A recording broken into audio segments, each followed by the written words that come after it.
Chapter 2957. Jallanash's hair stood on end in an instant. A magic circle appeared behind Jallanash. These magic circles were arranged in the air, from top to bottom. There was some order in the chaos. Amitha's pupils contracted slightly. Jallanash's strength was really beyond her imagination. She thought that the battle with the mutant crystal reindeer was her limit. She didn't expect that she could release such amazing magic. But Amitha didn't panic. Her mouth outlined a confident arc. If you want to kill your companion, just do it. I have to say that your companion's strength is really bad. Maybe you should take this opportunity to change to another companion. It seems to make sense. Jallanash nodded. What? In the next instant, all the magic arrays burst forth with countless spells. All kinds of elemental magic were shot out as if they were free. Water element, ice element, fire element, earth element, lightning element, wind element. Jallanash's magic covered the entire area. Every magic circle behind her was like a continuous firing battery. Everything within a radius of hundreds of meters was covered and attacked. Not good. Defend. Amitha finally couldn't maintain her elegant calmness. There were roars everywhere. Smoke and roars were wantonly destroying and destroying. Dewick quickly avoided a magic attack. But the next moment, he suddenly saw Jallanash rushing in front of him. Dewick's face couldn't help but show a grin, even though he was carrying Nar with one hand. Elemental magic, like Jallanash, was his most troublesome enemy. It was difficult for his strong body to resist this kind of elemental attack. But he didn't expect Jallanash to approach him. It was not a wise choice. Dewick roared. His right arm suddenly turned black and smashed straight at Jallanash. Jallanash also raised her right arm, but her right arm turned into ice crystals. She directly took Dewick's punch. Dewick felt a piercing pain. Jallanash's right arm was stained with a little blood. It was Dewick's blood sacrifice. Compared to his strength, you are really weak. Jallanash's left hand curled up and rolled Nar into her hand. Dweck didn't expect that he would lose to an elemental enemy in close combat. Dwyko roared, and his whole body turned black. Do it, get away. You're no match for her. The situation was too chaotic. When Amitha realized Jallanash's intentions, it was already too late. The only hostage was in Jallanash's hands, and it could be seen from Jallanash's methods and strength. This girl, who looked to be younger than him, had astonishing combat strength and combat experience. Such an opponent, if given sufficient preparation, would definitely be a huge threat. How could Dwyko listen to the words of others at this moment? DWYCK ran headlong into Jolene Nash. Jallanash's right arm suddenly turned from ice to lava. He waved his hand at Dwyko. Bang! In the violent explosion, Dweck was thrown more than 10 meters away by the huge impact, and his body was covered in burns. At this moment, an even more terrifying aura spread out from the center of the battlefield. The crystal reindeer had awakened. It had completed its transformation, and its entire body had turned into a red crystal. It was like a perfect work of art. It was so pleasing to the eye and so full of danger. Jallanash instantly felt a huge pressure, and her body fell from the sky uncontrollably. Perfect! Flame Treader! Kill her! Amitha finally regained her pride. Jallanash's face changed. She felt the pressure from the crystal reindeer. She was not unfamiliar with this kind of pressure. This was a domain. Jallanash knew that she could never defeat an enemy of this level. The mutant crystal reindeer moved at an extremely fast speed. When Jallanash reacted, the crystal reindeer had appeared in front of her. Whoosh! Jallanash looked down at her abdomen, which had been pierced by the crystal reindeer's horn. Jallanash spat out a mouthful of blood. Jallanash grabbed the crystal reindeer's horn. Freeze! In an instant, a terrifying frost poured out from Jallanash's palm. In a very short time, the crystal reindeer was frozen into ice again. But soon, cracks appeared on the ice. It was obvious that this move could no longer seal the crystal reindeer. But even though it was only a few seconds, it was enough. Jalanash grabbed Nar and leapt into the air. Ahmed obviously wouldn't let this enemy escape. She raised her palm and aimed in the direction Jalanash escaped. But in the next moment, a terrifying explosion occurred where Ahmed was standing. Amitha's heart jumped, and she quickly retracted her hand to ensure that she wouldn't be affected by the impact. When she looked at Jalanash again, she had already disappeared into the night sky. Damn! Amitha's face darkened. That woman was too strong, and her experience was terrifying. She really didn't know how this person was trained.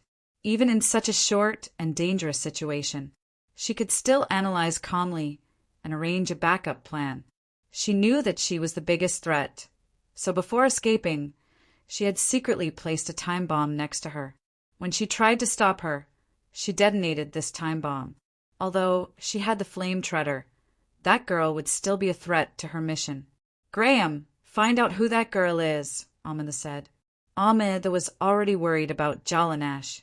If she didn't have the flame treader on her side, they would probably suffer heavy losses. She alone was enough to suppress her side. In fact, before this, she had already fought against the incomplete flame treader. If she was at her peak, Amida wasn't confident that she could beat her alone. They both come from the Tylos family, once European nobles. They moved to the American continent 100 years ago. One of them is a genius of the Tylos family, and the other was banished because of her mediocre talent. Now, one of them is a member of the Supernatural Organization in Los Angeles. It's an international organization. Amida nodded. I didn't expect the Supernatural Organization to be something. No, Graham said. They're not famous in the supernatural world. They're even a joke. An organization that even the supernatural community can't deal with. How is that possible? That's the truth. In addition, the powerful woman just now is an exiled member of the Tyros family. The other girl we control is the genius of the Tyros family. Amitha's eyes widened. She turned to look at Graham. Do we have a misunderstanding about the definition of genius? This is all the information I can find for now, Graham replied. Chapter 2958. We can't give them a chance to react, Amida said. It doesn't matter if the supernatural organization is really powerful or just one or two of them. Also, that woman must have escaped back to the organization. We'll wipe out their base. Amida said. She was not acting blindly. They didn't lose much, or rather, not much. Everyone maintained a certain level of combat power. Amida was confident that even in a head-on fight they wouldn't lose. Plus, one of the enemy's strongest fighters couldn't fight anymore. Plus, with the sudden attack, they wouldn't be able to organize an effective defense.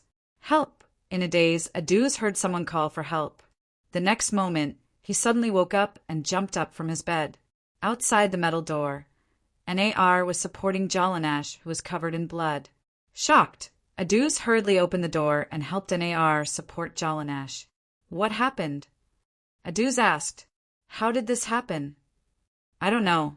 I don't know what happened, an AR said, and suddenly broke down in tears. Nar herself was also very confused. She still didn't understand what was going on. She only remembered that Jalanash and the mutant crystal reindeer had fought. Then she'd told her to stay away, and she'd done so. After that, she didn't know what had happened. When she woke up again, she'd been dragged into the air by Jalanash. Then she'd fallen with Jalanash. Luckily, an AR had woken up and didn't cause any problems. Then she'd stumbled back to the headquarters. Luckily, she still knew the way here. An AR explained with tears and snot all over his face. Aduz felt a headache coming on. Wait, I'll call the others. Aduz was a normal person. So, he didn't know how to deal with the current situation. He didn't know how to save people either. Just then, a gust of cold wind blew. Pamela appeared first. What happened to Jalanash? Why is she so badly hurt? Aduz and NAR couldn't tell either. Pamela's head hurt too. Forget it, Aduz. Tell the others. I'll stabilize her injuries. Pamela pulled back Jocelyn Nash's shirt. Jocelyn Nash had a horrible wound on her stomach. Pamela spat out a mouthful of cold air at Jocelyn Nash's wound. Mr. West, Jocelyn Nash is hurt. She's badly hurt, and we don't know what's going on. Should you come and take a look? All right, I'll be right there. Do you need me to inform the guild leader? Not for now, West said. Help me inform Gaia, Halles, and an elite. West regarded Chun Zhao as a nuclear weapon. They couldn't just deploy the nuclear weapons without knowing anything, right? Gaia glanced at the time. 3 a.m. All right, although I don't really want to wake up at this time. But from what Adu said, the situation seemed urgent. Gaia quickly washed himself to wake up. He immediately drove the car out of the garage. The phone rang again. It was Halles. Hey, Helios, did you get Adu's call too? Yes. I'm already on the road into the forest. I'll be there in about 10 minutes. Just then, a beam of red light suddenly hit Gaia's car. A fireball sent Gaia's car into the sky. Then it crashed heavily onto the ground. Gaia stood up from the flames. He was still holding the phone in his hand. Okay, maybe 10 minutes isn't enough. I'll hang up first. Gaia tried to hang up, but the screen had already cracked. Helpless, Gaia crushed the phone that he had used for less than 2 months. 3 people appeared on the side of the road. We're so lucky. We actually caught 2 big fish. Duik laughed wildly. Fuck! Gaia suddenly sprinted and appeared before Duik at an astonishing speed. Watch out! Duik's companions exclaimed, but their warning was too late. By the time Dedwick reacted, a fist as big as a casserole was already in front of him. Bang! Duik's face was deformed by Gaia's punch. But to Gaia's surprise, the man in front of him didn't fall. Under normal circumstances, that kind of deformed head would be seriously injured, even if he didn't die. But this man was still standing. What surprised Gaia even more was that Duik's deformed face was constantly returning to normal. What great strength! What a heavy fist! Duik was also amazed by Gaia's terrible punch. Not dead? Is it because I just woke up in a bad state? Gaia looked at Duik doubtfully. Female T-Rex, I won't make the same mistake a second time. It seems that I need to show my true strength. As he spoke, Duik's body turned black again. Duik also sprinted and punched. Gaia moved the joints of her right hand. Looking at the oncoming Duik, she raised her fist to meet it. Bang! Duik's whole body was sent flying. Gaia didn't move. Dwiko's 2 companions saw that Dwiko was defeated by the opponent. They immediately launched an attack on Gaia. One of the blonde men put his palms together and shouted, "Condemnation!" Gaia's neck and arms were suddenly shackled, a shackle made of pure energy. Judgment! The other man also shouted loudly.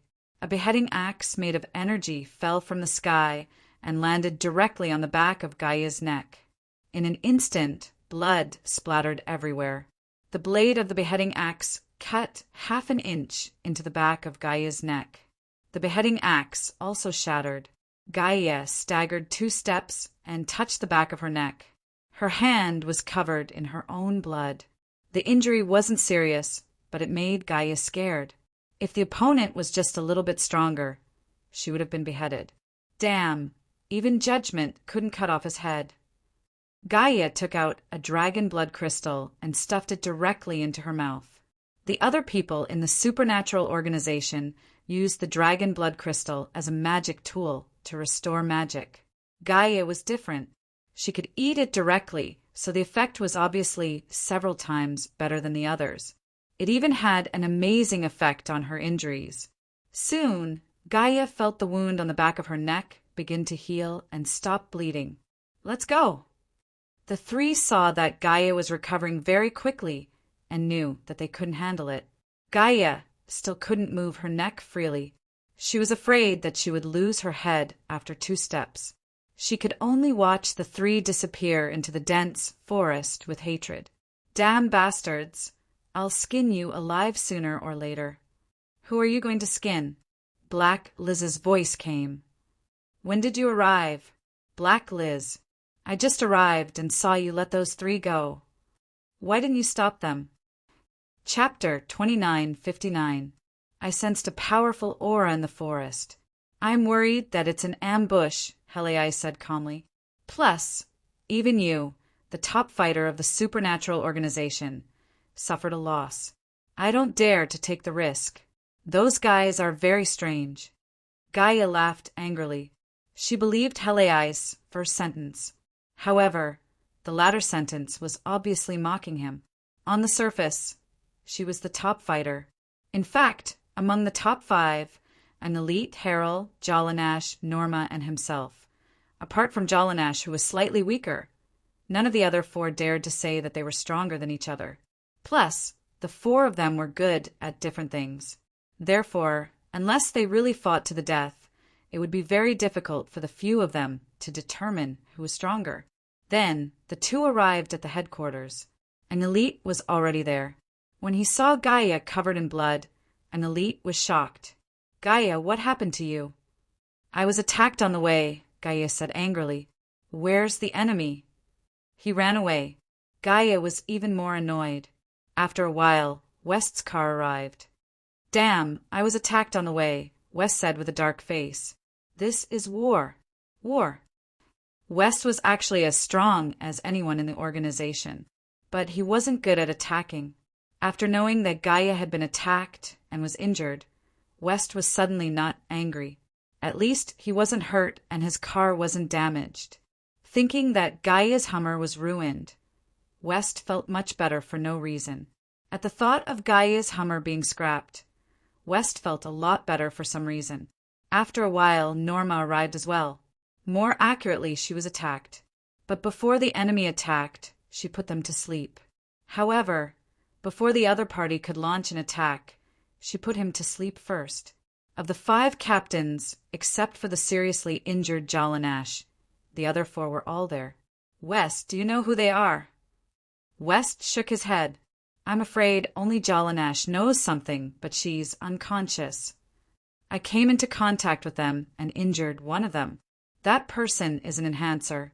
His strength is only average, but he has an amazing regenerative ability. I don't know if it's because of his unique magic or if it's because of some other reason. Also, 2 of them are using very special magic. It feels very similar to the Cross Church, but I don't feel the power of holy light. There's a very terrifying existence among them. I sensed a faint aura just now, Helei said.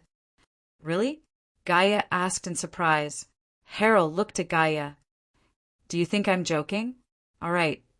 West couldn't help but frown. What's the level of that terrifying aura? I don't know.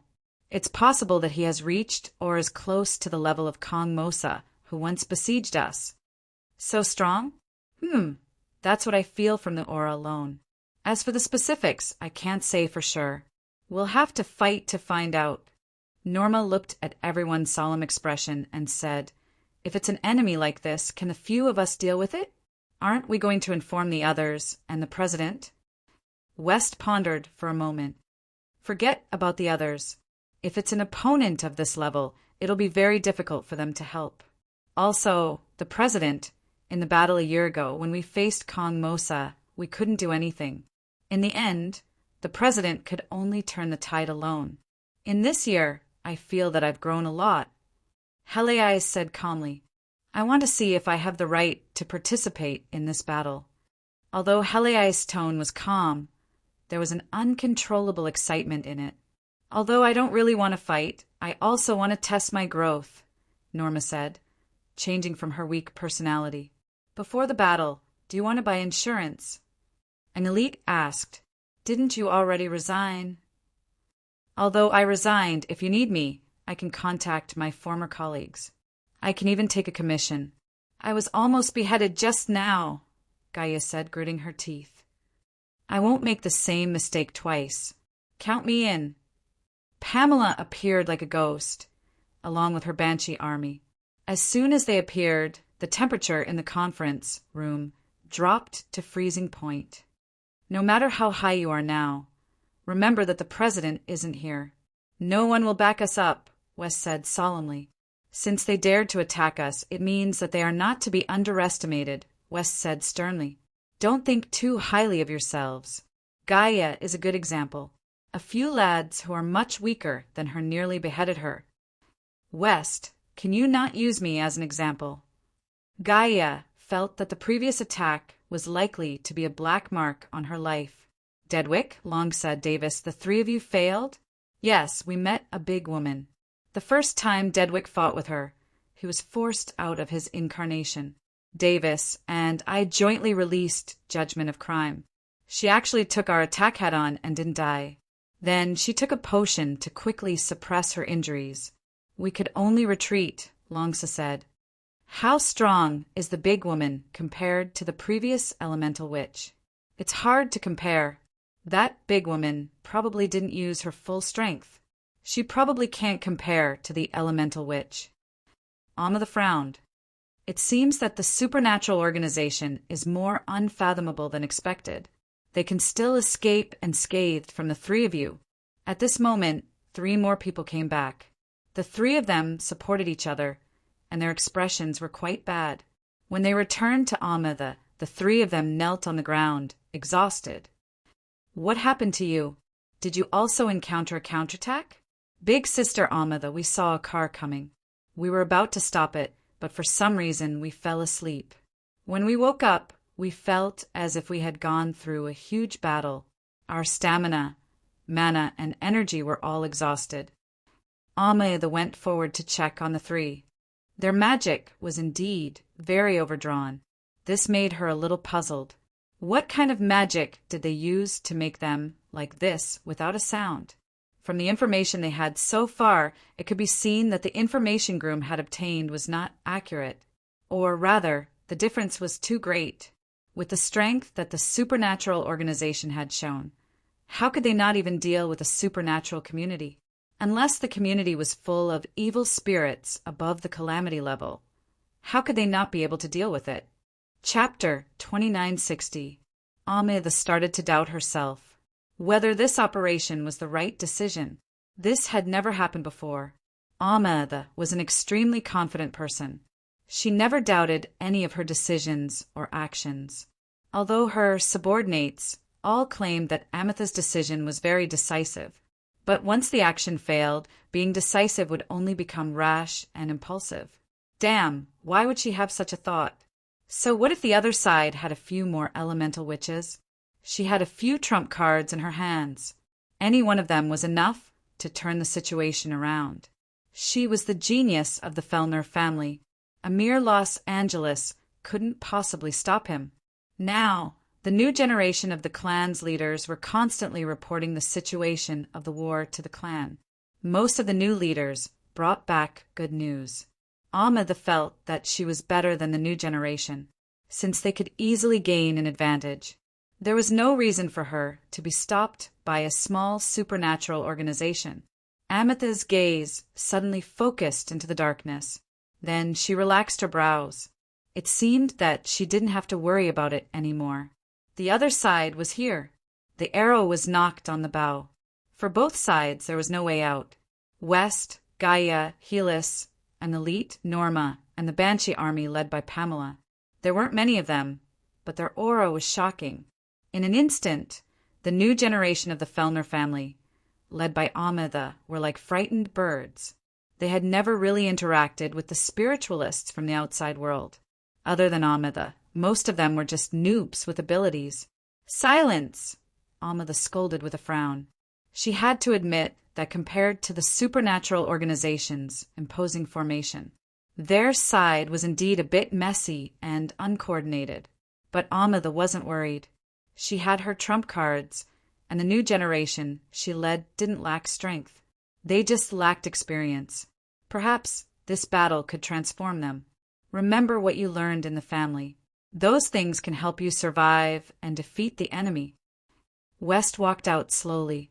Young man, you definitely don't know what you're facing. That's not good. Amida sneered at West. You don't know what you're up against. The last guy who used his seniority to talk to me like this has been burned to ashes. What an arrogant young man. West, I think we should make a move now. Your opening speech has made us feel inferior to the little guys on the other side. But before West could give the order for an all-out war, Amada couldn't hold it in any longer.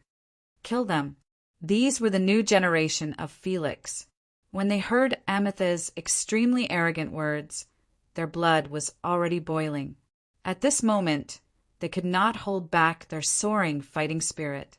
At Ametha's command, they all rushed to the battlefield. West and the others looked at each other. West said quietly, "Which one of you wants to do it?" Hallie took a step forward. She looked younger than everyone present. She seemed to be underage. Amada was a little uncomfortable with the goth girl in front of her when she saw Halith walking forward. He didn't know why, but he just felt uncomfortable. But on second thought, this goth girl was so young. How strong could she be? Hallie slowly raised her right arm. The darkness in the forest started to awaken. The unclean dead were awakened. They had rotting or decaying bodies. Green flames of the netherworld burned in their eye sockets. Hallie's was like the Lady of Death. The aura of death turned into her wings and lifted her into the air. The army of death had gathered and was just waiting for her order. The new generation of Felix who had been burning with fighting spirit just a moment ago. Now they were like ducks that had been caught by the throat. The clamor and cheers came to an abrupt halt. Amada widened her eyes and looked at Hallie's in shock. She looked at the endless army of death around her. Necromancer. The goth girl wasn't just a necromancer. She was also a terrifyingly powerful necromancer. Compared to Jalanash, this was even more shocking. "Let these little guys become one of you," Harold coldly ordered. Amada finally could not sit back and watch. She had thought that her subordinates were strong enough. They just lacked experience. But now she understood. Compared to the guys on the other side, they were indeed not strong enough. They were indeed lacking in strength. Compared to those fellows on the other side, they were still too far behind.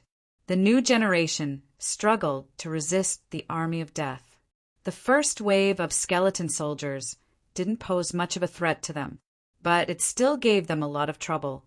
They couldn't advance or retreat. They could only keep smashing the skeleton soldiers. The skeleton soldiers couldn't cause them any casualties. They could only consume their magic power. Amada took out a cane and raised it high. She shouted, "Source Awakening." From the sapphire embedded at the top of the cane, a light wave bloomed. The light wave didn't have any killing power, but it instantly restored the magic power of the new generation that was touched by the light wave. "Hallie's, looks like your consumption plan didn't work," Gaia said. Hallie shrugged. She didn't expect this move to decide the outcome. She was just testing the other side's strength.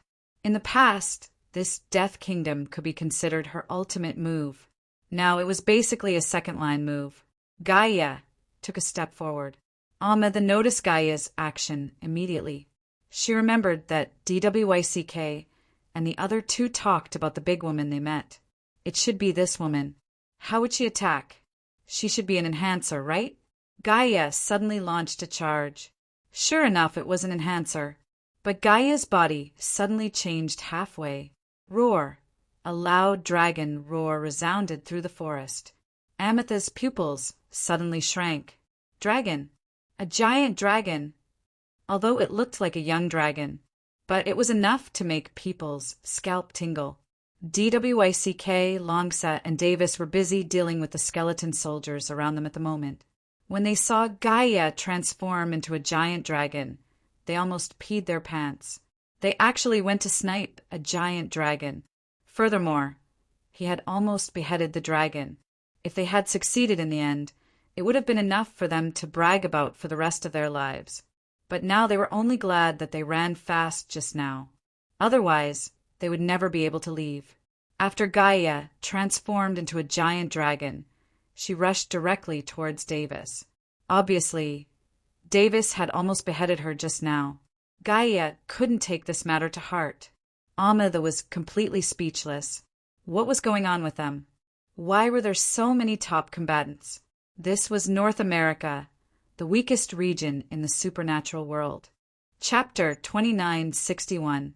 But Ahmed didn't have time to think. If she hesitated for one more second, Davis would die under Gaia's claws.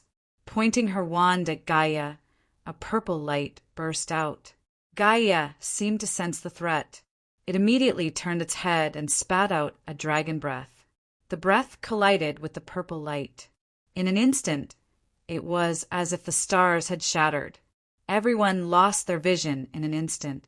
Ahmed also lost her sight temporarily, but she didn't panic. Instead, she stayed vigilant. At this moment, she suddenly saw a ball of green flames ignite not far away. Ahmed was shocked. She saw it clearly. It was two nightmare beasts descending from the sky, and the two nightmare beasts were being held by one hand. Norma was riding on a carriage, riding on the two nightmare beasts. Ametha's expression became even more serious. It was a rare encounter. Today, all of them had gathered together. All kinds of monsters had gathered together today. The sound of hooves in the sky was crisp and pleasant. It was clearly the sound of hooves, but it sounded like some dreamy music. Ametha felt her eyelids getting heavier.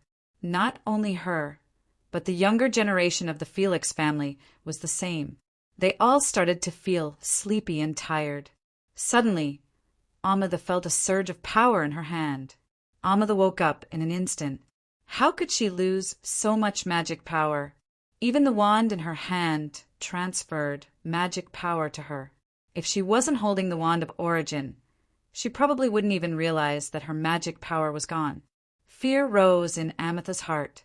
This nightmare beast was too terrifying. It had silently hypnotized her. Ametha hurriedly raised her wand and chanted, "Wake up, brothers and sisters! If you don't want to sleep forever, wake up." The wand in Ametha's hand released even more magic power, which instantly flowed into the bodies of the younger generation. All the younger generation woke up from the dream. West looked at the wand in Ametha's hand from afar. "That thing is a divine artifact, right?" An elite nodded. "It should be. Even from so far away, I can feel the majestic magic power on it. We have to find a way to restrain that thing. Otherwise, this battle will be difficult." An elite began to warm up. He jumped on the spot and danced as if he was doing radio gymnastics.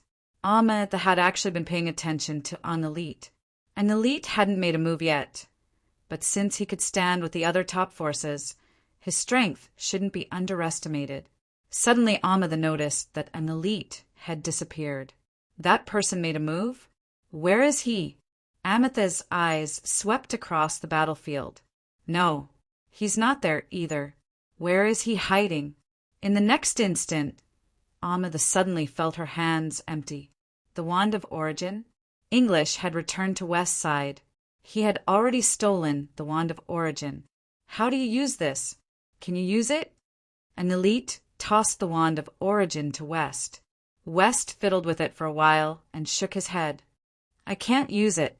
I guess I'll need a unique incantation or special magic to activate it. Ametha's hair stood on end. That guy's speed was too fast. She had never seen a spiritualist so fast. In the past, she had also met enhancers who specialized in speed. But there was absolutely no one who could be mentioned in the same breath as that person. He was like a bolt of lightning. Losing the wand of origin meant that she had lost a trump card. The new generation of the Philly family saw that Ametha's wand of origin had been taken by the enemy. They couldn't help but pale with fright. Ametha's face was clouded over. Clearly, the supernatural organization was far more powerful than she had imagined. She really didn't understand what kind of person could gather so many top experts. Ametha couldn't help but look at West. That old man hadn't made a move yet. Perhaps his strength was the strongest.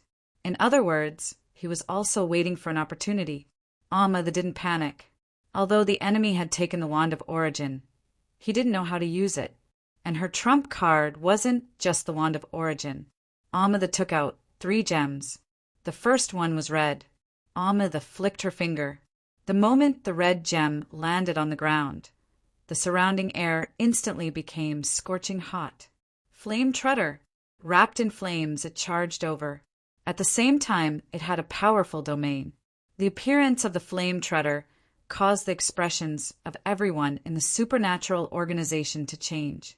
The demon horn on the Flame Treader's head suddenly shot out a beam of red light. The next instant, dozens of extremely cold frost shot out. Pamela and her Banshee army had attacked. Amada frowned again. She had to admit that she had encountered too many surprises tonight. She had thought that Pamela and the others were just ordinary evil spirits, perhaps at disaster level. She hadn't expected these spirits to be so strong, especially Pamela. When she didn't attack, she was nothing special. But when she attacked, she was at the limit of disaster level. The strength of the other spirit bodies hovered around calamity level. These spirits were all of the ice element, which countered the Flame Treader. And the Flame Treader's domain wasn't very effective against the spirits.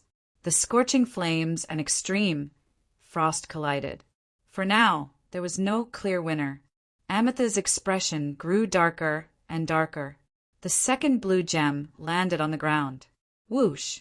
A strong gust of wind blew past. A huge feathered serpent god appeared on the battlefield. It was also a disaster level. Plus, it had a huge body. As soon as it appeared, the situation was completely unbalanced. Roar! Suddenly, a dragon roar came from the distance. A huge shadow descended from the sky. Sabonis appeared. Without a word, it charged at the feathered serpent god. The two beasts were about the same size, but Sabonis was clearly stronger. His firebird domain also countered the feathered serpent god. Amida turned pale with fright. What was going on? Why did the supernatural organization have such terrifying combat power? Even a dragon had appeared. And this dragon wasn't Gaia's baby form. This was a real dragon, and an adult one at that. That extremely strong body. The Firebird domain was even more oppressive than the Flame Treader's domain, and the dragon breath, which proved that dragons were invincible. Even the feathered serpent god could only be pressed against the ground against Sabonis. Sabonis was an earth element giant dragon, and his body was larger than other elements of the same element, and he was also the most powerful among the other elements. In addition, during this period of time, he had more or less eaten a few dragon balls of the same species. Although it didn't give him a qualitative leap, his strength had increased a lot. Amida knew that she couldn't wait any longer. The opponent's big boss hadn't made a move yet, and the current situation was very unfavorable for her side. Not only was there a clear difference in strength between her little brother and the opponent, but his experience was also far beyond the opponent's. Both the Flame Treader and the feathered serpent god had met their match. The Flame Treader had the upper hand, but it was difficult to win. But that dragon had a huge advantage against her feathered serpent god. It probably wouldn't be long before it was completely defeated. Amida threw down the third gem. Top. Chapter 2962. The third gem glowed with a blue light. Lion head, lion body, dragon horns, eagle beak, eagle wings, eagle claws, and scorpion tail. A 10-meter-long griffin appeared in front of them. The griffin also released a powerful domain, another disaster-level creature. It was even more powerful than Flame Treader and Quetzalcoatl. It was said that griffins had dragon blood. However, they feed on dragons. Just by looking at its size, an adult griffin would be more than 10 meters long. An adult dragon was 100 meters long. The two were almost disproportionate. But griffins were the natural enemies of dragons. The griffin's claws could easily tear through dragon scales. The scorpion tail was also highly toxic and could paralyze dragons. Sabonis bristled as soon as the griffin appeared. He also felt a great threat. At this moment, West finally made a move. In fact, he hadn't done anything earlier because he wanted to intimidate the enemy. But he couldn't hide in the back anymore. Seeing West's movement, Ametha's heart tightened. Was the enemy's big boss finally going to make a move? The griffin tried to attack Sabonis as soon as it appeared, but West clenched his fist. Instantly, the griffin froze in midair. Amethyst's expression changed. He was indeed strong. He could control the griffin's movements. West gritted his teeth. He was going all out. Indeed, it was too much. West wore 5 rings on his other hand. Magic power recovery, magic enhancement, spell enhancement, casting acceleration, and magic power amplification. Amethyst suddenly sensed danger. Clang! Amethyst's magic shield had just been set up when it exploded. An elite appeared not far away from Amethyst. An elite dropped the dagger that had lost a corner and drew a similar dagger from his waist, the dragon-tooth dagger. Amazing! What kind of defensive spell is this? Amethyst was also shocked. She had the Immortal's protection. What was an immortal? It was literally an unbreakable protection. In the past, a powerful spiritualist called the Immortal had created this spell. This Immortal had been competing with defensive magic all along. He knew how to make his spells indestructible. The Immortal's protection was his proudest defensive spell.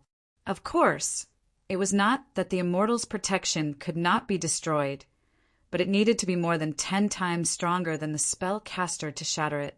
But the other party had actually destroyed the Immortal's protection with a single strike. How could Amethyst know that an elite was strong?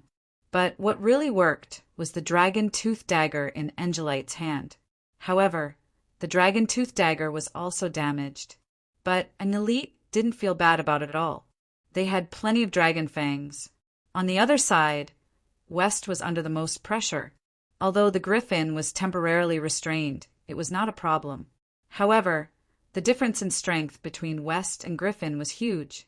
Suddenly, the griffin's figure flashed more than 10 meters away. This was the griffin's innate ability, Blink. Amethyst knew that it looked like a draw. However, the collapse of any single point could affect the entire battle. At the moment, it was hard to say who would win and who would lose. It all depended on whose point would collapse first. Amethyst once again raised the protection of the Immortals. This was the 4th time she had invoked the protection of the Immortal. Angelite's super speed made her unable to retaliate. He didn't know how to fight back. An elite was too fast. Of course, apart from breaking the shield, an elite couldn't take Amethyst down immediately. His weak point in attack power was also revealed.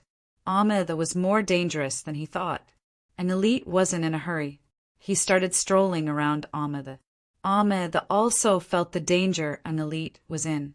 Hey, fast guy, how about we talk? If you join me now, I can give you anything you want. Of course. I won't ask you to help me deal with your former companions as long as you leave now, Amethyst said. But I don't dare. I'm afraid our boss will twist my head off and kick it like a ball, an elite teased. I can protect you. No, you can't protect me. I alone have already rendered all of you powerless. Even your boss can barely control my baby. Isn't that enough to prove my strength? You seem to be mistaken. West isn't our boss, an elite said with a smile. Oh, he isn't? Amethyst grasped the key point. But it doesn't matter. Whether your boss comes or not, it can't change anything. Even if he comes, he can't change the fate of failure. When you say that in front of my boss, you'd better prepare some life-saving trump cards. Then your boss better bring more people, too. Otherwise, there won't be enough for me to kill.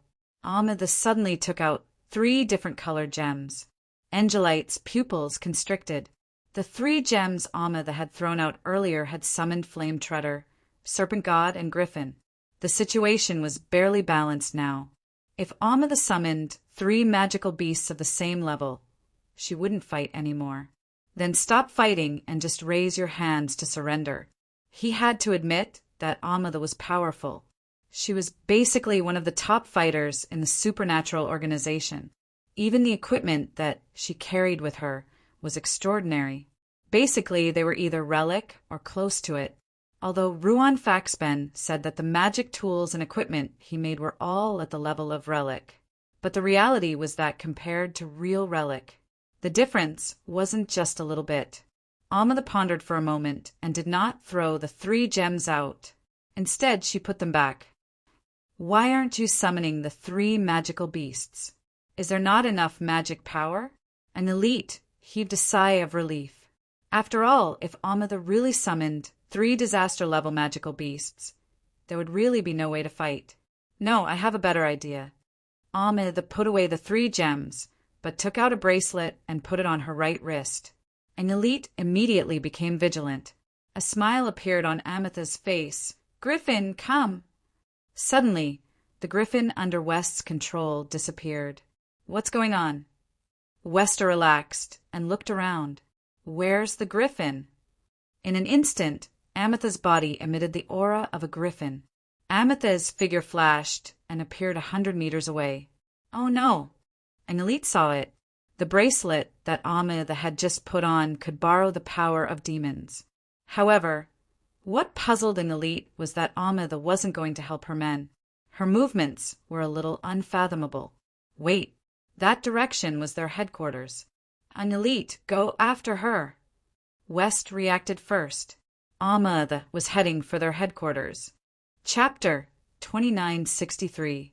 The idea of loving Martha is simple. Looking at the situation tonight, it seemed that her wish would not be fulfilled. And if they missed tonight, the supernatural organization would definitely be on alert. The next time they started a war, it would not be as easy as today. In any case, tonight's operation was doomed to fail, but Amada was not satisfied. Since he couldn't defeat the supernatural organization in one go, he would give them an unforgettable wound. Amada flashed a few times and arrived above the headquarters of the supernatural organization. Suddenly, Amada sensed something beneath the headquarters of the supernatural organization. There seemed to be something good down there. Amethyst's heart jumped. These people from the supernatural organization were so strong. Did he discover some kind of treasure? Amada flashed again and appeared in the underground of the supernatural organization headquarters. Amada found that there were many glass-enclosed rooms. There were people locked inside. Those people also looked at Amada with very surprised eyes. Amada drew a line in the air with her finger and directly broke the glass. "You're free." However, no one came out. All the prisoners were still in their rooms. "Aren't you coming out?" At this moment, an old man opened his turbid eyes and looked at Amada. "I look forward to you becoming one of us if you're still alive." So it's a bunch of cowards. I've already defeated the supernatural organization, and you don't even have the courage to step out of the prison. What a bunch of pathetic losers. You defeated their president. The president you speak of doesn't even have the courage to appear. He doesn't even have the qualifications to be my enemy. Amada said arrogantly, "Forget it. The door has already been opened for you. Whether you leave or not is your own business. It has nothing to do with me." Amada flashed downwards again.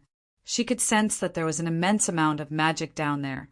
At this time, Amada saw huge heads. Amethyst's pupils suddenly contracted. Most of them were giant dragon heads. A few of them were the largest, even though they were already dead. However, it still emanated a terrifying aura. There were also 2 dragon horns. The length and size of these 2 dragon horns were quite astonishing. All the dragon heads, added together, were not as big as these 2 dragon horns. There were still bloodstains on it, and it looked like it had just been plucked. The hair on Amethyst's body stood on end. Why were there so many dragon heads hidden here? Amada hesitated, then blinked down again. Hidden below were piles of dragon balls. Too many. How could there be so many dragon balls? Who killed so many giant dragons? The people from the supernatural organization. That was impossible. Putting aside the earth dragon, even if all of them worked together, they might not be able to defeat a dragon. Not to mention killing so many giant dragons. Amada suddenly thought of the prisoners on the upper floors. They seemed to be quite afraid of the president, whom they had never met before. Amethyst's heart tightened. It can't be. It can't be. He was just a coward who didn't dare to show his face. No one had ever been able to kill So many dragons. Perhaps it was just a collection of some ancient faction. Love Martha tried to convince herself, but the bloodstains on the dragon heads and dragon balls already explained everything. It was not some ancient collection. They had all been dissected not long ago. There were still remnants of the dragon clan's aura on it, as well as their unresigned resentment. You'd better run now. Run away from here. Run away from Los Angeles. Run back to your family and seek shelter from your people. Angelite's voice came. At some point, he had already appeared at the entrance of the lower storeroom. Alma turned to look at an elite. You think I'm scared? You should be, but that doesn't scare me. My family also has the ability to hunt dragons, Alma said stubbornly. Then inform your family and quietly wait for the day of your clan's extermination. I'll wait for you and your president to come. With that, Alma blinked and left the underground storeroom. Alma fled. Yes, she knew she was on the run. She could feel that an elite wasn't joking. He wasn't trying to scare her. He was stating a fact, as if the outcome had already been decided. Alma didn't know why the president was so strong. Why didn't he appear tonight? Maybe he wasn't in Los Angeles. She was lucky or unlucky. Alma couldn't care less about the new generation of her race. The new generation was cannon fodder, targets that could be sacrificed and abandoned. But Alma still felt uneasy. The scene she had seen in the supernatural organization's headquarters. It was like a nightmare that kept haunting her. She couldn't get rid of it, even though the sky was bright. She still couldn't get rid of the uneasiness. Alma changed her appearance and even temporarily sealed her mana source. She made herself look like an ordinary girl. President, something happened at the headquarters. Do you have time now? Huh. What happened at the headquarters? The prisoners broke out? I didn't, Wes said awkwardly. Last night, the few of them were extremely confident. Each and every one of them was flying high. No matter who came, they would take care of them. And then they were almost taken care of. If Sabonis hadn't joined the battle, they would probably have been beaten up. They said that they didn't need Chen Zhao, but Sabonis was actually one of Chen Zhao's forces. Of course, this wasn't important. What was important was that they lost, even though they didn't suffer any real losses, even though they had captured many people. Even so, they still felt that they had lost. What they needed was a mental and physical victory. Of course, their opponent last night was indeed abnormal. Those treasures and divine artifacts had all been taken out like they were free. They had lost because of their opponent's wealth. But no matter what the reason was, in conclusion, they had still lost. It wasn't a complete defeat, but at least they had been humiliated. They couldn't accept it. Very much so. So this time they had to get back at them. But they probably wouldn't be able to get back at them for the rest of their lives. They had no choice. Their opponent was too strong. It was useless no matter how strong they were. They had thrown divine artifacts at them casually. Alma wasn't that strong. At least any one of them was confident that they could beat her. But Ametha's divine artifacts made them helpless. So they could only ask Chen Zhao for help this time. They didn't want to defeat Alma. They wanted to defeat Ametha's family. Chapter 2964. When Chen Zhao arrived at the headquarters, he realized that West and Elite, Gaia, Halles, and Norma were all injured. What happened? Chen Zhao and the other members who had just arrived at the headquarters were all confused. They had no idea what was going on. We were attacked. Who? Psionic team? Not the psionic team. West shook his head. Just then, Gaia carried someone out. It was Duik. Gaia kicked Duik's calf. Duik knelt on the ground, but he still stared at everyone stubbornly. Who is he? Our captive. That means we won last night's battle, right? No, it's a draw. More accurately, we lost. Gaia's straightforwardness was unacceptable to West. He'd wanted to modify it and explain in a roundabout way. In the end, Gaia had completely embarrassed them. Your failure is just the beginning. Soon, the lady will come back for revenge. You, and you, none of you can escape. Duke pointed at Chen Zhao in the end. Don't be like this. Actually, I don't want to fight. Can I go to your family and apologize? If we offended you in any way or did something wrong, we're willing to apologize. We can compensate anything as long as we can stop this war. The others stood at the side expressionlessly. His guild leader was acting like a drama queen again. No need to apologize. You just have to wait for death. Duke didn't have the self-cultivation of a captive at all. Moreover, he really thought that Qin Zhao was begging him. Shouldn't you show that you're willing to give me a chance? Introduce me to the leader of your family, and then bring me to the headquarters of your family, where you'll fall out with me, humiliate me in public, and kill me without an intact body? President, there's no need to be so troublesome. The captives have already confessed. They're from the Fellner family. Their headquarters is in Seattle. They call themselves a millennium-old family. Then why did they attack us? Your existence is the reason, Duke said coldly. Why does this kid always say such stupid things? Chen Zhao asked, pointing at Duke. A family-style brainwashing education, West said. You've already captured her. How are you going to lose? Qin Zhao was even more confused. Hearing that, West's face turned bitter. Looking at the crowd, he sighed and said, We didn't lose, but we didn't win either. The key problem is that the other party suppressed all of us with just one person. Qin Zhao more or less understood what West meant. It's fine, Qin Zhao comforted. Actually, you didn't lose to that woman. You lost to her divine weapon. It's not a big deal. You can take revenge later. Dwiko felt that this group of people were sore losers. He still firmly believed. Loving Martha is just a strategic retreat. Soon, she would regroup and come back. At that time, he could even work together with Amada. However, Chen Zhao really didn't know how to comfort people. In any case, West and the others looked as if their fathers had died. Why don't we go and deal with that Felix family today? Jolanash is still unconscious.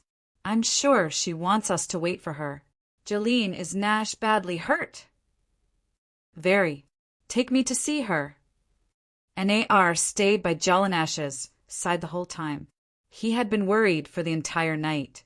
Chen Zhao came in to check on Jolanash's injuries. Nar stared at Chen Zhao with wide eyes. Mr. President, how is Jolanash? She's pretty badly hurt, but it's not life-threatening. When will she wake up? If you keep crying here, you'll probably wake her up. Then I won't cry. I'll go out and cry for a while more. Tell me what's going on. Nar stuttered for a long time, but couldn't explain clearly. She didn't know what was going on either. It was mainly because she was too weak. Last night, Jolanash told her to stay away. In the end, Amada knocked her out. She was even a hostage, but she knew nothing about it. Whatever. Pretend I didn't ask. Keep crying. Patting Nar. Chen Zhao turned and left the room. Chen Zhao called West and walked around the man-made lake. Did you find the woman who escaped? No. Forget it. It doesn't matter where she hides. We'll find her family in the end. Qin Zhao waved his hand. Have you heard of that 1,000-year-old family? Do you know what's going on? I've heard a little. It's a name that appeared in the Middle Ages. It usually refers to families that have been around for hundreds or thousands of years and have a deep history. Have you heard of this Felix family? No, I've never heard of it. Nowadays, there are only a handful of millennium-old families left in Europe. There's no need to investigate them. For those families, this title is glory and wealth. Of course, it's also pressure. However, there's basically no family that would deliberately conceal their identity and hide in order to reduce the pressure. So, this Felix family probably has some tricks up their sleeves. You're saying that this Felix family isn't an ancient family in Europe. President, how long has it been since the American continent was discovered? The real Great Immigration Era is even shorter, so there can't be a 1,000-year-old family in America. Even South America doesn't have one. So, if this Felix family is really a 1,000-year-old family, it must be from Europe. But didn't you say that the 1,000-year-old families in Europe can be counted on your fingers? I didn't say that they came recently. Now, the biggest possibility is that they came decades ago or even hundreds of years ago. Maybe they were hunted in Europe or their clan was exterminated, so they fled to the American continent and hid their identity. This is the most likely possibility. This is the only way to explain why I have never heard of this 1,000-year-old family. Chen Zhao thought about it and said, "I'll go find a professional and ask about it." Chen Zhao walked a few steps and turned back. "If something like this happens again, I hope you can inform me immediately." West nodded. This time he didn't argue. It was because of his blind confidence and arrogance. It had almost led to a disaster. Of course, this battle had made him realize. Right now, the top combatants of the supernatural organization were still not the best. At the very least, they were helpless against enemies like Amida, who had exquisite equipment all over her body.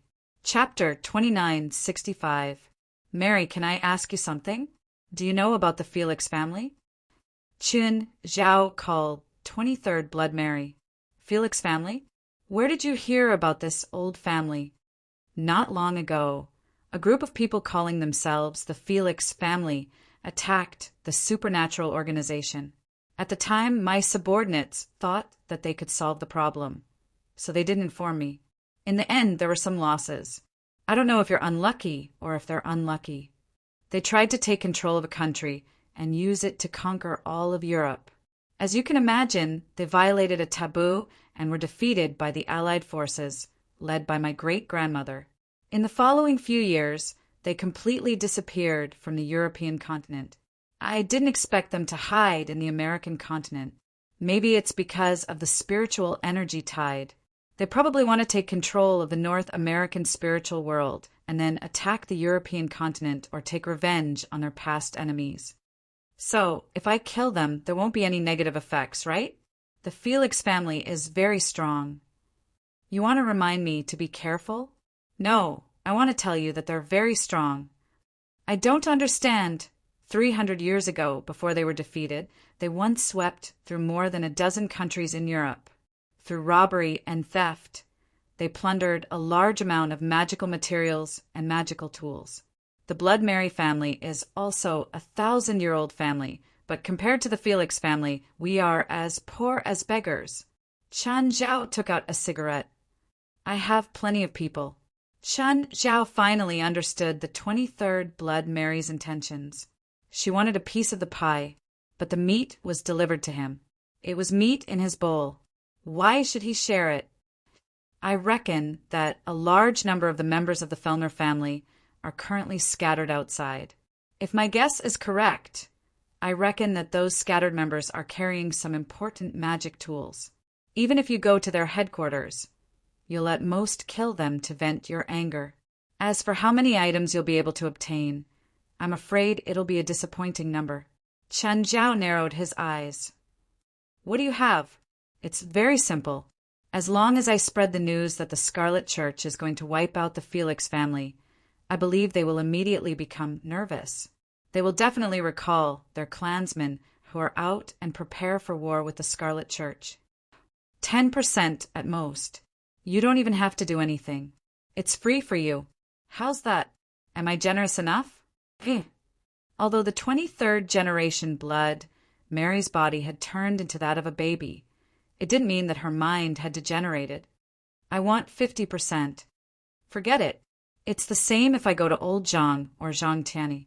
Their asking price won't be as harsh as yours. I can also send someone to help. Chen Zhao rolled his eyes. You sound like I can't handle it. Mary, the 23rd blood, would never doubt Chen Zhao's strength. After all, Chen Zhao was the first Ascendance-level powerhouse in history. Moreover, Chen Zhao was different from others. He was a pure battle maniac. Back in the Shangqing territory, he possessed unparalleled battle prowess. Now he had become an Ascendance realm expert. His combat strength would probably reach an unimaginable level. Sometimes Mary, the 23rd generation Blood Mary, even regretted it. She had become a deity, but she was still a dabbler. Her combat strength didn't drop, but she didn't dare to use her full strength because she was a dabbler. Instead, Chen Zhao found a way to break through Shangqing after she became a deity and successfully reached the upper limit. Although she could use some of the theories and experiences Chen Zhao had provided, she couldn't improve completely according to Chen Zhao's path. But this thought only flashed by.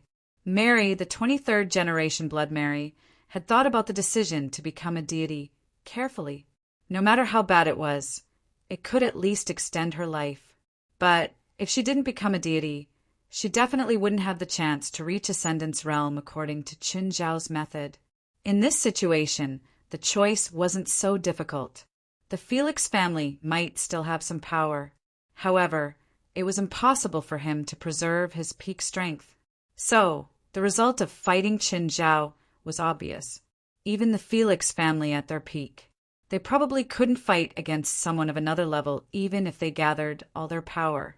Just how strong was Chen Zhao? Mary, Zhang Tianyi, and Bifla had all guessed before. But before seeing Chen Zhao in action, they couldn't imagine it at all. Bifla isn't famous and might not attract the Felix family's attention. Celestial Master Zhang is too famous. He's not called the top person in the spiritual world for nothing, Mary said.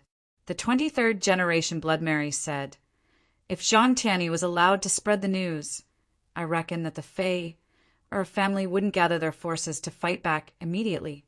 Instead, they would immediately disperse, just like they did hundreds of years ago. It's also possible that they would lie dormant for hundreds of years. There's only me and the Scarlet Church. Back then, the Blood Mary family and the Scarlet Church were the main forces against the Felix family. So the Felix family must have a deep-rooted hatred for us. If I announce that I'm going to fight the Felix family here, I think the Felix family won't run away no matter what. They'll definitely use this opportunity to fight me. He had to admit that what Mary said made sense. Chen Zhao thought for a while. If it was just revenge, it didn't matter. It was the same with or without Blood Mary. But when he heard that the Felix family was very rich and had a deep foundation, Chen Zhao was tempted. West and the others had also said this before. The woman who attacked them. She threw out all her divine artifacts like they were worthless. She didn't even treat them like they were divine artifacts. Just a junior of the Felix family. She had so many divine artifacts on her. How rich was the entire Felix family? Chen Zhao had never been someone who treated money as dirt. Moreover, there were many things that money couldn't buy. Revenge didn't stop plundering. The Felix family had been conquering North America with the attitude of plundering. Now that Chen Zhao treated them with the same attitude, he naturally wouldn't have any psychological burden. 20%, Chen Zhao said. No more. 40%. If you don't agree, forget it. 20%. Blood Mary, don't forget that you still need my help. 30%. But I hope you can do your best for that. Fine, 30%. Chen Zhao still accepted the cooperation. 30% was his bottom line. Chapter 2966. 3 days had passed. In these 3 days, everything seemed to have calmed down. Ahmed had been maintaining her disguise. She wasn't in a hurry to go back. She was worried that the supernatural organization would guard the main roads or the hubs out of the city. So, she had been hiding in Los Angeles. She had prepared this hiding spot in advance. No matter how confident she was, she would arrange an escape route for herself. This was her responsibility for her own safety. If possible, she hoped that she would never have to use it in her life. However, she also did not expect that she would have to use her hiding spot so early. Of course, she didn't go out at all. That would only make her stand out. She went shopping and to the supermarket every day as usual. At the same time, she observed the situation in Los Angeles. She didn't feel anything different from usual. Los Angeles seemed very peaceful. Of course, it might also be because her information collection wasn't complete enough. But she really didn't feel any changes. It was as if the supernatural organization didn't do anything. But the more it was like this, the more panicked Amanda became. She didn't even dare to contact her family. The new generation of those families must have been captured. Some of them must have leaked information about their families. Her information would definitely be leaked too. Perhaps even his phone was being monitored by the other party. It was possible. After all, the Felix family had such methods too. The supernatural organization was the local tyrant here. They even had a government background. It was very easy for them to get help from these communication operators. So, Amanda even lost her phone. But without her phone, she couldn't contact her family. In order to maintain their secrecy, their families had a special way of contacting each other. If she could contact any random, unknown number, then the Felix family would have died long ago. Amanda had been thinking about how to leave Los Angeles for the past few days. In the end, she decided to take a plane. LAX had a lot of people. There were hundreds of thousands of people coming and going every day. She wouldn't go to Seattle directly. She would fly to another area first, and then go back to Seattle. That way, she wouldn't be tracked down. No news at all? No. That woman seems to have disappeared from Los Angeles. She probably escaped, Qin Zhao said. But never mind. I have to find her family anyway. She can run, but she can't escape the temple. President, when do we act? Jolene, how are Nash's injuries? She's awake, but she can't get off the ground. She also told us what happened that day. We received a request for help from the road administration. There were traces of magical beasts on one of the roads leading out of the city, and because of the magical beast attack, it caused a bus to roll over. 4 people died, and more than a dozen were injured. Jal and Ash accepted this mission, but the magical beast was probably kept by that woman. She probably placed it there for some kind of ritual and transformation. He should be able to jump around in 2 days. Then he went to check on Jal and Ash. Jal and Ash's injuries were serious, but not fatal. Moreover, she had also performed emergency treatment after the incident, coupled with the timely rescue and Chen Zhao's personal treatment. Jolene Nash was clearly one of the impulsive Avengers. Therefore, in this revenge mission, no one would be missing, but she would not be missing. Of course, apart from her, all the members of the supernatural organization were excited. Even Aduz had said that this operation couldn't be done without him. Even Ruan Faxi was enthusiastic about his work. After all, the magic tools he'd made were actually inferior to others. How could he accept this? But there was nothing he could do about it. There were many materials in the warehouse of the supernatural organization's headquarters, but they were rather simple. Most of them were parts of the dragon's body. Dragon balls, dragon scales, and dragon horns were all materials for making divine artifacts. But they weren't the only materials. Thus, Ruan Faxi could only make some supreme magic tools at most. He couldn't make real magic tools. Secondly, Ruan Faxi's personal ability. Although Chen Zhao had provided many alchemy books from hell, skills couldn't be improved in a day. Moreover, divine artifacts couldn't be made by one person most of the time. Moreover, it would take a long time. It was very unlikely to make a divine artifact in a short time and put it on the assembly line. Moreover, the time span was relatively long. The possibility of creating a divine artifact in a short period of time and moving it to the assembly line was very small. However, Ruan Faxi's hard work couldn't make it in time for this operation. When Chen Zhao arrived at Ruan Faxi's workshop, he was mixing a mixture. When Chen Zhao arrived at Ruan Faxban's workshop, he was mixing a mixture. What kind of concoction is this? Chen Zhao picked up a concoction that had already been made. It was golden and looked quite pretty. Golden mixture. This concoction is extracted from the blood of the Quetzalcoatlus. After drinking it, a gold-like substance will form on the surface of the skin, giving it strong physical and magical resistance, Ruan Faxaban said. Chen Zhao drank it, but then he felt the mixture break down in his body. Guild leader, this toy is useless against you. Okay. Qin Zhao had expected this. Guild leader, do you remember what I told you last time? What? Qin Zhao had forgotten. It's about me recruiting an apprentice. Oh, about that. How is it? Has anyone chosen? There is a candidate, but that person is not easy to recruit. What's wrong? Was he asking for too much? Or does he have a special identity? He's a spiritualist from a declining family. He still has the attitude and habits of a noble, but his talent is unquestionable, Ruan Faxi said. He asks for better treatment than everyone in the association. Secondly, he doesn't want to leave his residence. He said that he's used to the environment and won't respond to any of our orders. Secondly, he wants us to provide him with large amounts of magic materials every month. At the same time, we can't interfere with his alchemy experiments or ask him to make magic tools outside of his plan. He can only make magic tools that he wants to make. Qin Zhao frowned. Are you sure he's looking for an apprentice? Not for Grandpa? Ruan Faxi smiled bitterly. Also, he wants us to help him deal with a local supernatural force. Chapter 2967. The person you like is drunk, isn't he?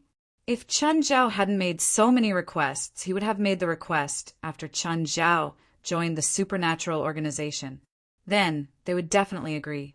But Chen Zhao seemed to think that Chen Zhao was the boss. Such a request would only make Chen Zhao hate him more. Ruan Faxben was helpless too. Forget about this person. This world lacks many things, but it doesn't lack geniuses. Ruan Faxben nodded. He also knew that this guy wasn't suitable to join the supernatural organization.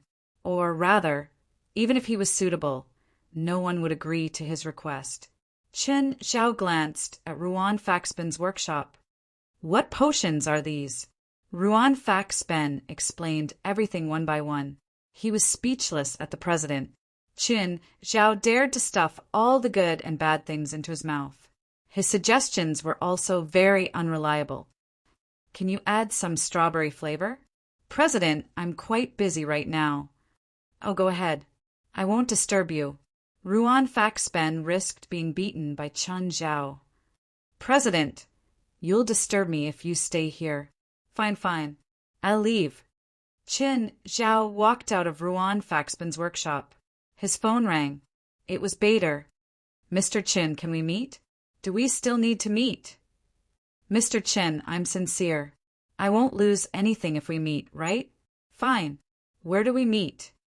Actually, Chen Zhao was already mentally prepared for Bader's meeting. It had only been less than a week, and Bader had called again. Bader asked Chen Zhao to meet at a restaurant on the coastline. The scenery here was even better than the restaurant at the top of the building last time. When Chen Zhao arrived, Bader was already there. Is this your restaurant too? Yes, to be precise, I bought this place after I sold that restaurant. Why? That restaurant's turnover shouldn't be low, right? Bader smiled but didn't answer Chen Zhao's question. Chen Zhao suddenly thought of something and couldn't help but laugh. Bader was afraid that Chen Zhao would take revenge. Mr. Chen, I came with sincerity this time. What do you think about my request last time? Not much, and your reason for refusing is very strange, so I can't help but suspect that you have ulterior motives. Bader sighed. Well, to tell you the truth, I was bragging last time. Odin's treasury isn't as rich as you think. Are you kidding me? That's the king of Pantheon's treasury. I'm afraid there's no other place in the world that's more valuable than his treasury. I'm serious. Bader looked at Chen Zhao awkwardly. During the Battle of Dusk, the gods fell. Odin had to take out his collection from his treasury to increase the gods' power or to reward the gods with outstanding battle achievements. But you know the end result.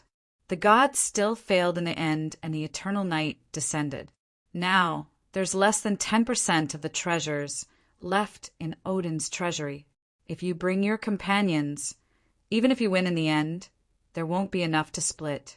Bader paused and said, Also, just like how you don't trust me, I don't have absolute trust in you either. Chen Zhao shrugged and did not deny it. In any case, everyone was wary of each other. This was everyone's consensus. There was no need to explain anything. I'm very sincere in this cooperation, but there's also a risk, Bader said. Bader said, if it's just you, even if I can't defeat you, at least I have the ability to not be killed by you. But if your friends are here, they might not be able to kill me, but they definitely have a way to seal me. Everything Bader said made sense, but this could not convince Chen Zhao. It was just like what Bader had said. He didn't trust Chen Zhao. Similarly, Chen Zhao didn't trust him either. In a battle, it would be very dangerous if you didn't have a reliable teammate by your side. This meant that you couldn't go all out when facing the enemy. You had to reserve some power at all times to guard against your teammates.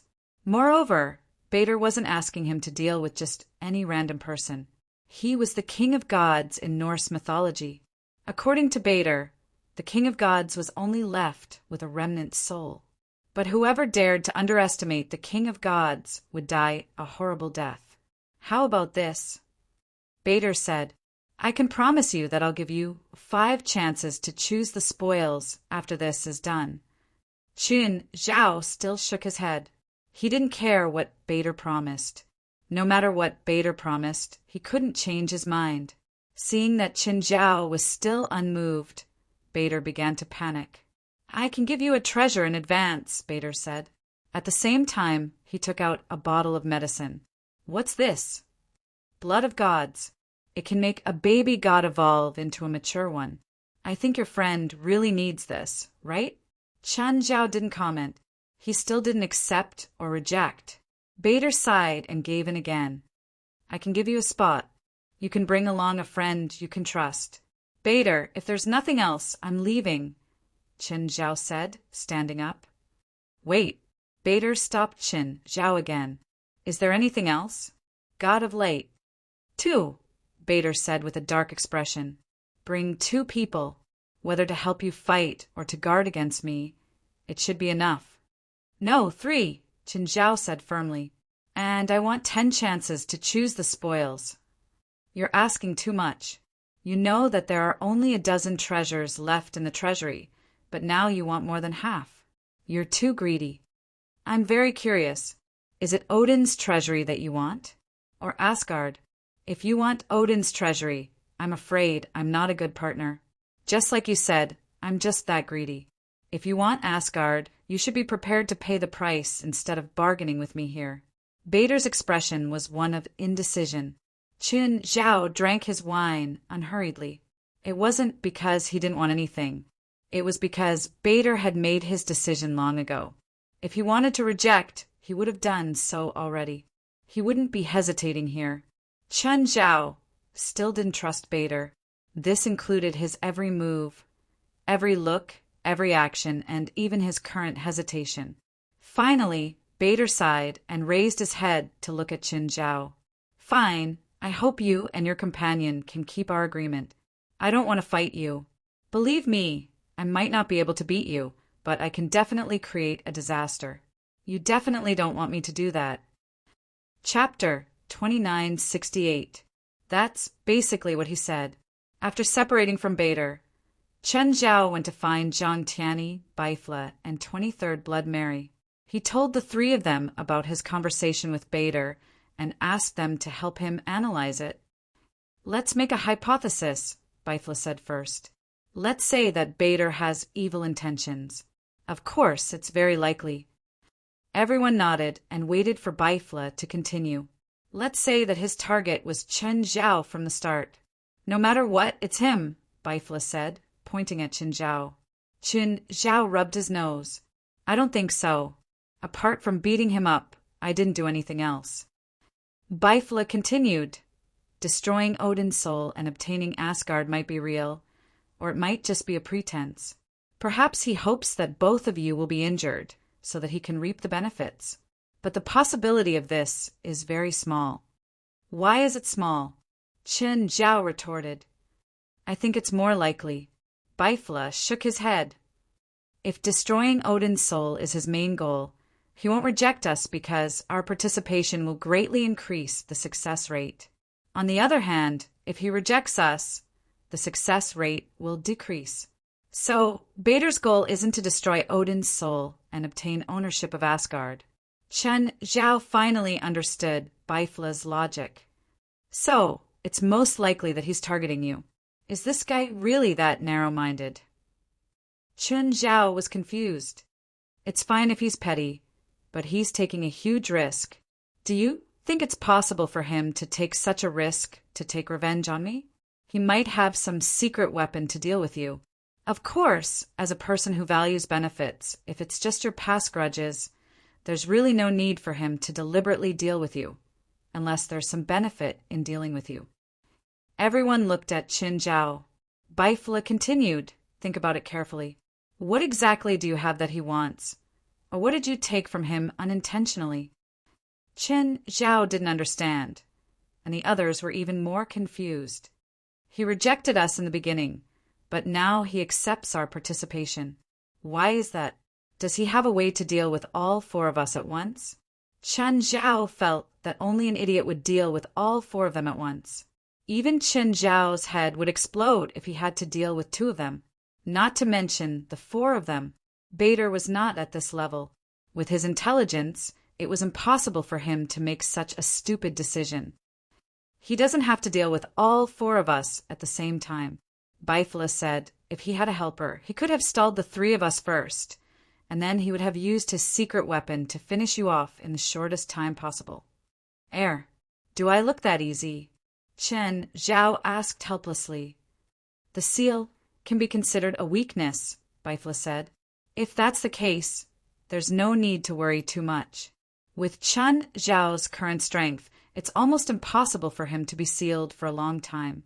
Even if he finds a few people of the same level and uses a large number of god artifacts, they'll only be able to suppress Qin Zhao for a short period of time at most, Zhang Tianyi said meaningfully. Qin Zhao glanced at Zhang Tianyi. He seemed to have noticed something. Did you gain something recently? I've officially reached Ascendance level now. You didn't really enter it before. Bifla asked in astonishment. It's not that it's not Ascendance level. It's perfection. That's what it means. What's the difference? My strength is about the same. There's a slight improvement, but it's nothing compared to my original strength, Qin Zhao said. The real improvement is that I've perfected my internal and external worlds. Now, I no longer need to absorb spiritual qi from the outside world. My internal world will produce spiritual qi on its own. Everyone gasped. They couldn't help but look at Qin Zhao more seriously. Of course, they knew what this change meant to a cultivator. To a certain extent, Chen Zhao had truly achieved an inexhaustible supply of magic. That's why I said I can't suppress you anymore, Zhang Tianyi said. How did you know? Qin Zhao asked in astonishment. I've just formed my internal world not long ago. Qin Zhao was also the first to discover the cultivation method of his internal world and share it with the three of them. Now that Zhang Tianyi was the first to form his internal world, no one was surprised. Instead, it was reasonable. Qin Zhao nodded. No wonder. Zhang Tianyi probably felt that his aura was different from his own through his internal world. That was why he made such a guess. The specialty of the seal was to seal the spiritual qi in the world. The sealed person would no longer be able to absorb the spiritual qi. In the end, the sealed person would run out of magic because they couldn't feel the spiritual qi anymore. Or they would seal themselves and wait for the day they could see the light of day again. But Chen Zhao couldn't be sealed now. Because the spiritual qi was sealed, Qin Zhao's power couldn't be cut off. Unless there are a few beings at the same level as Chen Zhao who kept maintaining the seal. Otherwise, Qin Zhao would break the seal sooner or later. Therefore, most seals were useless against Qin Zhao. Of course, the scariest thing about intelligent beings was that they could come up with all sorts of unimaginable methods. Qin Zhao wasn't sure if there would be a new method to seal Ascendant's powerhouses in the future. For example, Zhang Tianyi would be the second person to reach Ascendance. Zhang Tianyi was undoubtedly the most likely person. Therefore, Chen Zhao didn't doubt that he would develop a new sealing spell. Perhaps the purpose of this sealing spell was to restrain him. If Balder has a detailed plan to deal with all of us, then Chen Zhao will be the trump card to turn the situation around. I have an opinion about this operation, said Mary, the 23rd Blood Mari. Everyone couldn't help but look at Blood Mary. To be honest, she was the one with the highest risk in this mission. She couldn't use her full power, and she was weaker than when she was at her peak. Secondly, she wasn't that familiar with her power. It was also possible that Bader had a specific counter to the 23rd Blood Mary. Blood Mary glanced at the three. Maybe I know what the God of Light wants to do. What does he want to do? You know. I'm not sure, but I think my guess might be right. Then tell me, what does he want to do? Not him. It's them. Chapter 2969. The point of having companions was that when you weren't confident, your companions would back you up. With the help and advice of the other three, Chen Zhao was confident. However, it was only a temporary cooperation with Bader. Bader hadn't told Chen Zhao when it would be implemented. Chen Zhao wasn't in a hurry. He guessed that Bader still needed to prepare. Chen Zhao naturally had to prepare as well. After all, he was facing a god, and there might be more than one. So, Chen Zhao had to be more careful. Even though he was already in the Ascension realm and was known as the strongest in history. But Chen Zhao didn't have the right to be arrogant and ignore everything. The Felix family, the upper echelons, were currently gathered together for a family meeting. Dear family members, I have a piece of unfortunate news to tell you. Chief Tabby Phillimore stood up. The upper echelons sitting on the two sides were still minding their own business, whispering in groups of 2 or 3. Most people didn't take the chief's speech to heart. It wasn't that the chief wasn't dignified. To them, this was just a routine family meeting. The content of the discussion was basically the same old stuff. They said that the training of the new generation had to be done quickly, or that those on missions outside had to be careful, or that someone in charge of transporting resources had made a mistake and said that they would be held accountable according to the family rules. Tabby Farrer's lowered gaze swept across everyone present. Not long ago, there was news from Europe that the Blood Mary family and the Scarlet Church they represent are going to declare war on us. In an instant, the entire place fell silent. Everyone looked at Tabby Felix in shock. What? The Blood Mary family is going to declare war on us? Why? Why are they waging war on us? Damn, are their eyes and ears so accurate? We've been hiding for 300 years, a whole 300 years. We've just come out and they can't wait to declare war? Shut up. Tabby Felix slammed the table heavily. I didn't gather all of you here to listen to your ruckus. President, what do we do now? Tabby Felix looked at the pairs of terrified eyes. He was somewhat disappointed in them. As expected, the rise of the clan couldn't depend on them. Since the Blood Mary family wants to start a war, let's start a war, Tabby Felix said calmly. Clan leader, we can't start a war. Yes. Chief, we've been lying low for the past 300 years. Our family's power is no longer at its peak, but the Blood Mary family has been expanding with the help of the Scarlet Church. We can't defeat the Blood Mary family. Shut up. Have you all forgotten the hatred of 300 years? At this moment, a rough voice sounded. The one who spoke was Tabby Felix's younger brother, Tintuck Felix. Tintuck Philip was his elder brother's staunchest supporter. The two brothers could be considered the perfect combination. Tabby Felix was good at strategizing, but his strength had never been the best in the family. But it was precisely because of his brother's support that Tabby Felix was able to become the clan leader. Tintuck Philur was the strongest of his generation in the family. It could even be said that he was the most outstanding genius in the last 300 years. However, his personality was straightforward and violent, so there was no need to talk about schemes. Most of the time, he couldn't even be bothered to listen to a complete sentence. To him, when he could fight, he would try not to talk. At the same time, the brothers were unswervingly pro-war. But the difference in strength is obvious. Someone raised a different objection. On the contrary, perhaps the current Blood Mary family doesn't understand our family strength at all. Perhaps even you don't understand our family strength. Our Fuller family has never been weak, and now we're stronger than we were in the past 300 years. We're even stronger than when we were the enemy of Europe 300 years ago, Tabby Felix said. The Blood Mary family thinks that after 300 years of dormancy, we've long been weakened beyond recognition. They think that we're pushovers and want to strangle us in the cradle, so they might not send out all their strength.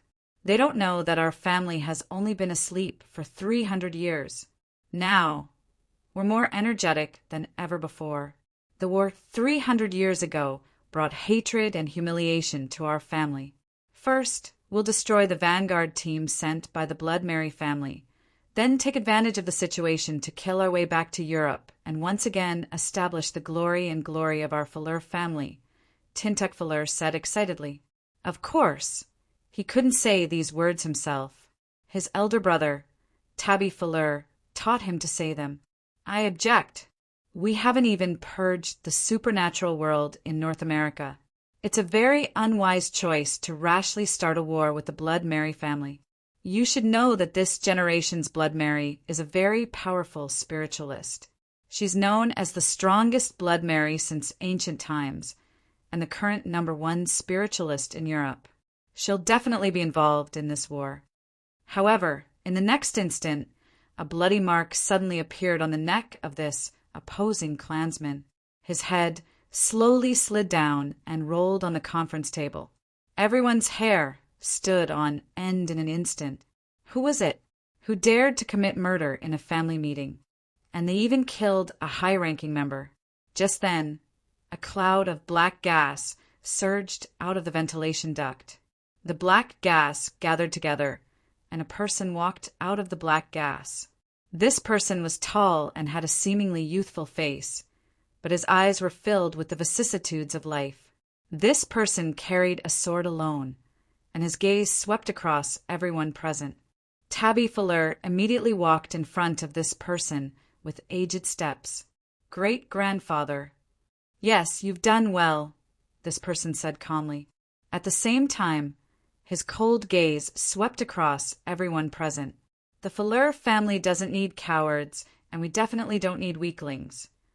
This person was the one who had migrated the Fuller family to the American continent back then. He was the golden generation of the Fuller family, and the eldest son of the Fuller family 300 years ago. He was known as the Golden Genius, Gunter Fuller. After he turned the tide and saved the family, he fell into a deep sleep together with a group of Golden Generation members at the same time.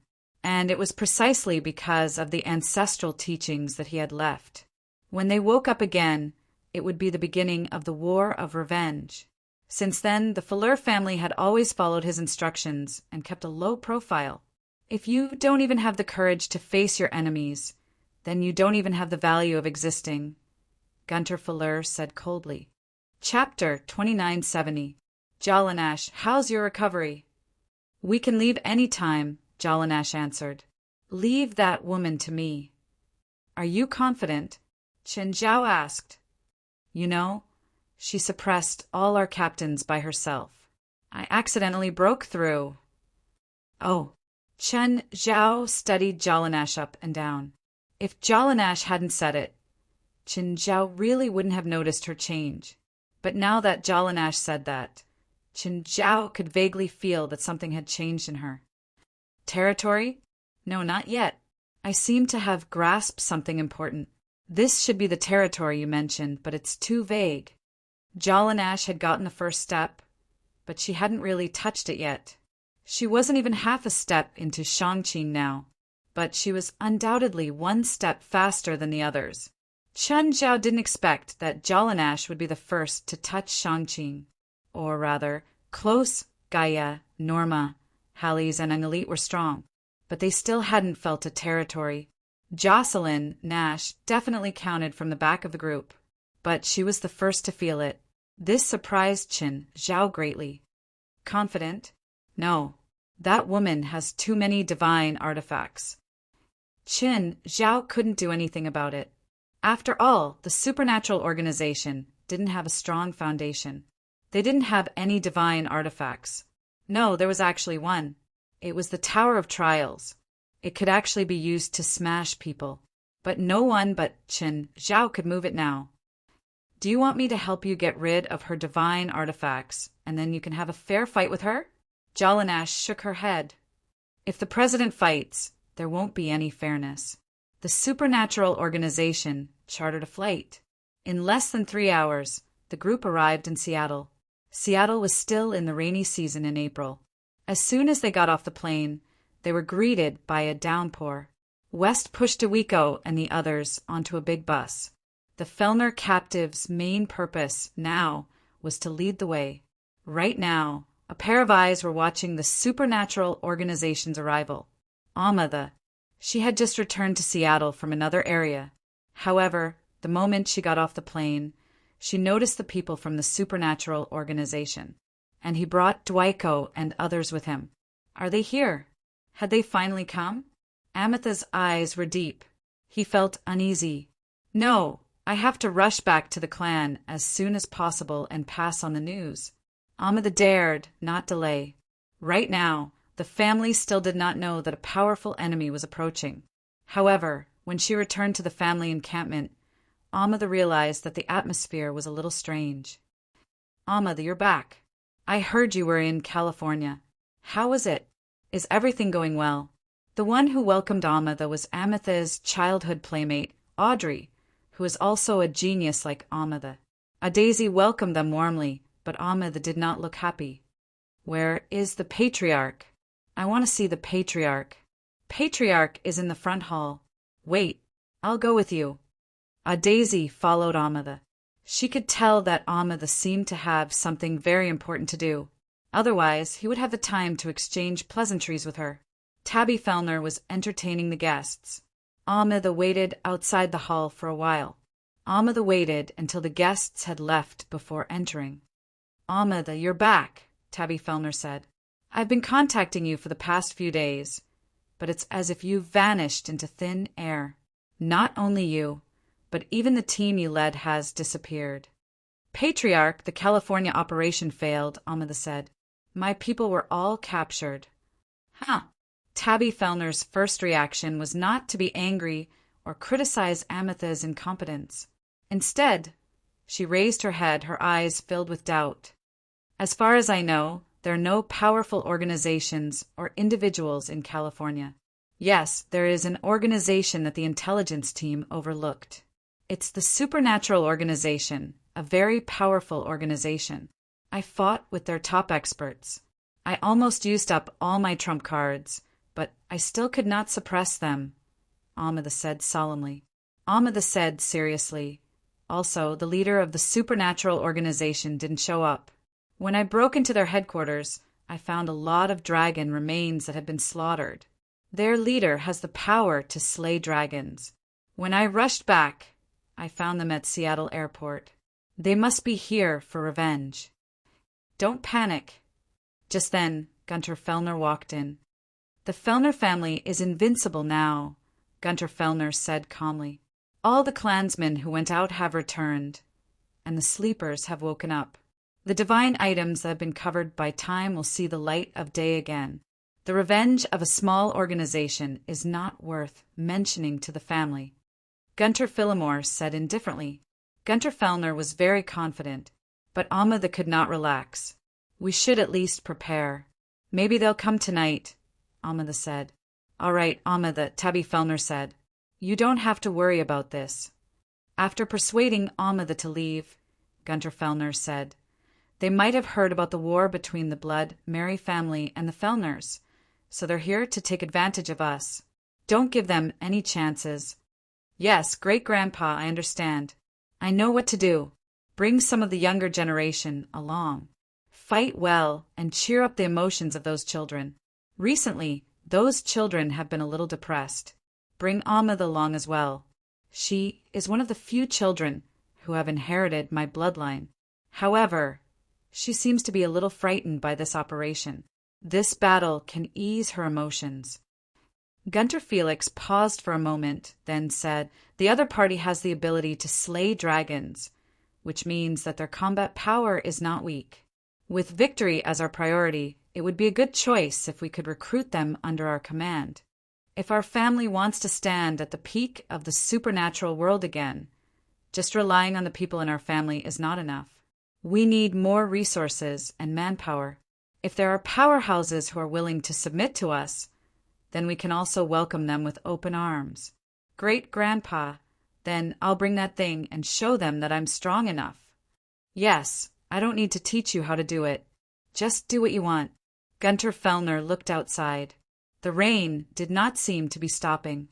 Instead, it was getting heavier and the sky was getting darker. Chapter 2971. Nature surrounded them with green mountains and clear waters. What a nice view! Chun Zhao looked at the beautiful forest before him.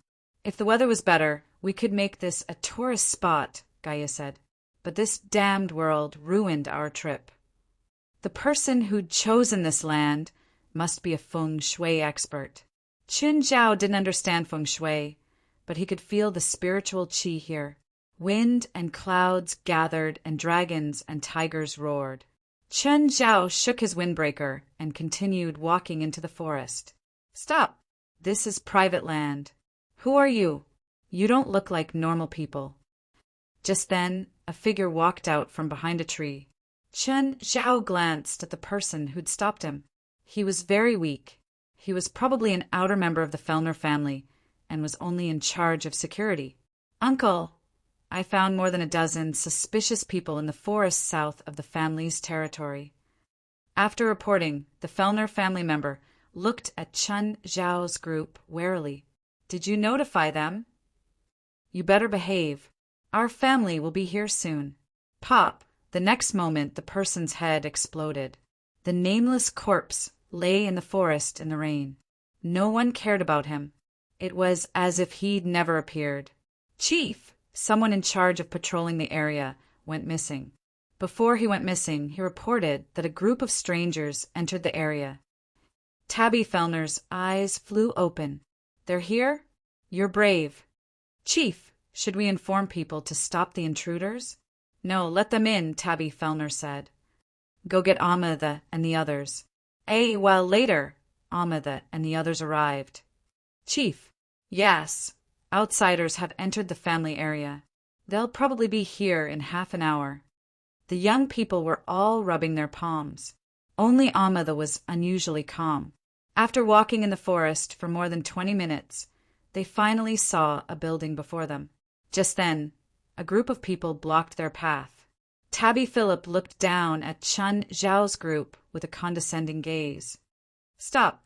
Chun Zhao pulled down his rain hat. Everyone from the supernatural organization did the same. Ametha's pupils constricted. It was the man who had appeared at Ellie's wedding. Chun Zhao also saw Amada. "Calm down, Amada." Tabby Felix sensed Ametha's panic. "To us, this is just a group of ordinary enemies. In your future life, you will meet many, many enemies like this. You won't even remember their faces and magic." Amada took a deep breath and tried to calm herself down. Chun Zhao lifted his hand and waved it forward. An unprecedented sense of danger welled up in Ametha's heart. "Be careful!" Amada cried out in alarm, at the same time maintaining the protection of the immortal. Then she saw countless raindrops breaking free from the shackles of gravity. It was like a real hail of bullets shooting towards them. "Ah, no!" Tabby Farrell looked down at the large bloodstain on his chest. Looking around, he saw 7 or 8 outstanding youngsters lying in pools of blood. Ahmed only felt that the rain made her feel cold all over. Her immortal protection shattered in an instant. In just an instant, the other party's terrifying strength had already been displayed. "Ah, I'm going to kill you." Roaring, Tabby Farrell suddenly pulled out a silver sword. Terrifying power surged from the sword into Tabby Farrell's body. In that instant, Tabby Farrell's aura increased tenfold, 100-fold. However, a thug grabbed Tabby Farrell's face at that moment. Under everyone's gaze, Tabby Farrell's head was crushed. Under everyone's gaze, Tabby Farrell's head exploded. Chen Zhao picked up the silver sword. Looks like this is a divine artifact. Chen Zhao pointed his sword at the remaining geniuses of the Felix family. Apart from her, you can go back now. Tell your leaders and higher-ups that we're here for revenge. The supernatural organization is here for revenge. They are here to destroy your Felix family. You have 10 minutes to prepare. The geniuses of the Felix family looked at each other. They didn't know if they should tell the enemy before them. Tabby Farrell, whom he'd just killed, was their leader. But in the end, no one spoke. Everyone was running away from the intruder. Looking at the fleeing figures, dozens of black balls appeared in Chen Zhao's palm. In an instant, he caught up with those who were running away. They didn't expect that the intruder who'd asked them to inform them would suddenly attack them from behind. Why did he launch a deadly attack at their backs in the next moment? Seeing her playmates, her family, and her siblings die before her, Amada finally couldn't keep calm anymore. Why? Why did you do that? I suddenly feel like it's stupid to ask the enemy to inform us, Chen Zhao said, casually shrugging. President, the commotion you made just now was enough to alert everyone. Let's see if there's anything valuable on those kids. Chen Zhao didn't forget that he wasn't here for revenge. He was also here to rob the Farrell family. The others all went to pick up the corpses. Only Jelanash didn't move. She looked at Amada calmly. Amada seemed to have sensed Jalanash's intention. Without wasting time, 3 gems landed on the ground. Flame, Treader, Quetzalcoatlus, and Griffin were summoned. I'll be the judge. Chen Zhao glanced at the 3 disaster-level magical beasts. 2 black balls shot toward Quetzalcoatlus and Griffin. In an instant, the heads of Quetzalcoatl and Griffin exploded. The 2 gems in Ametha's hands shattered. Okay, I'm a fair and just judge. Chen Zhao had an approachable smile on his face. Jalanash, have fun. Amada didn't criticize anything. Fairness never existed in this world. It was just like when she and her subordinates had attacked Jalanash. She had so many artifacts, but Jalanash was just one person. It was the same logic as when the hostage was in Ametha's hands. Now, Jalanash was Chen Zhao's, so it was natural that Chen Zhao would help her. Suddenly, Chen Zhao felt many unbelievably powerful auras descend from the sky. Is the master here? Chen Zhao looked up at the sky. The higher-ups of the Farrell family were all here, as well as the golden generation of the Farrell family. It was still the same condescending attitude, the same condescending attitude. Chapter 2972. Brother! Tintuck Felix let out a sorrowful howl. Tabby Felix's head was crushed by Chen Zhao. However, Tintuck Phillimore still recognized the corpse as his elder brother. Who did it? Who killed you? Tiantuk Phillimore's eyes were bloodshot as he glanced at everyone present. In the end, he locked his gaze on Chen Zhao, who was holding the silver holy sword. It's you, right? Tintuck Felix's entire body was emitting violent elements. His hair became like a blazing flame. His pupils were bursting with lightning. Powerful wind elements kept rippling from his body. He controlled water and fire with his palms. I'll kill you! I'll kill you! Tintuck Felix roared and charged at Chen Zhao like a wild beast. Chen Zhao reached out and sliced. Half of Tintuck Felix's body fell. His expression froze. Along with him, the trees on the dozen acres of land before him were sliced off. Gunter Felix looked down at Chen Zhao. Tintuck Felix's death didn't seem to affect him too much. Sir, who gave you the courage to kill people in the Felix family? If you can kill others, others can naturally kill you. Isn't this a very simple logic? You think you have the right. Chen Zhao smiled. What do you think? I admire your courage, but you picked the wrong opponent. Gunter Felix looked at Chun Zhao coldly. He lifted his arm and revealed a golden glove. You don't understand what you're facing. Now, offer your knees and then use 100 years of servitude to exchange for the Felix family's forgiveness. With that, Gunter clenched his golden glove. A terrifying pressure smashed onto Chun Zhao's head. Kneel. Offer up your fear and submission. However, Chun Zhao didn't move. He looked at Gunter Felix in the air and sneered. Are you done with your juggling? You. How is that possible? Suddenly, Chun Zhao appeared before Gunter Felix. Gunter Felix's combat skills were really good. His reaction was extremely fast, and he immediately tried to retreat. But Chun Zhao was even faster. In the blink of an eye, he had already grabbed Gunter's wrist. Gunter's gold-gloved right hand was ripped off. Chun Zhao casually tossed the severed arm away. He picked up the golden gloves and put them on. Looks good, Chun Zhao said, admiring himself. Gunter Felix's expression was very ugly. No one knew if it was because of Chun Zhao's humiliation or the pain from his broken arm. Kill him! Kill him! Kill him at all costs! Bang! A bolt of lightning landed on Chun Zhao. Chun Zhao looked at the woman who was flirting with him. In the blink of an eye, the woman's chest had been pierced by his fist. The supernatural organization had already started a war with the Phil family. However, most of the experts were attracted by Chun Zhao. But the supernatural organization still did not have the advantage in numbers. Furthermore, there were simply too many experts in the Felix family. So the situation didn't seem too optimistic for the supernatural organization. However, the recent victories and defeats would ultimately be decided by the high-end battlefields. And as the battle became more and more intense, the Felix family had no choice but to send more people. Sleepers kept falling from the sky. Chun Zhao could no longer stop. Right now his eyes were bloodshot. Almost all of his attacks drew blood. No matter what kind of attack it was no different from tickling him. The higher-ups of the Felix family also realized this. The invader this time wasn't some random cat or dog. It wasn't some clown either. It was a true maleficent existence. This meant that they could only keep using powerful divine artifacts. They tried to use divine artifacts to turn the situation around. After Gunter Felix fought Chun Zhao and suffered a huge loss, he had been pacing around the edge of the battlefield. Suddenly, he realized that Chun Zhao was intentionally distancing himself from his subordinates. Gunter Felix suddenly realized that something was wrong.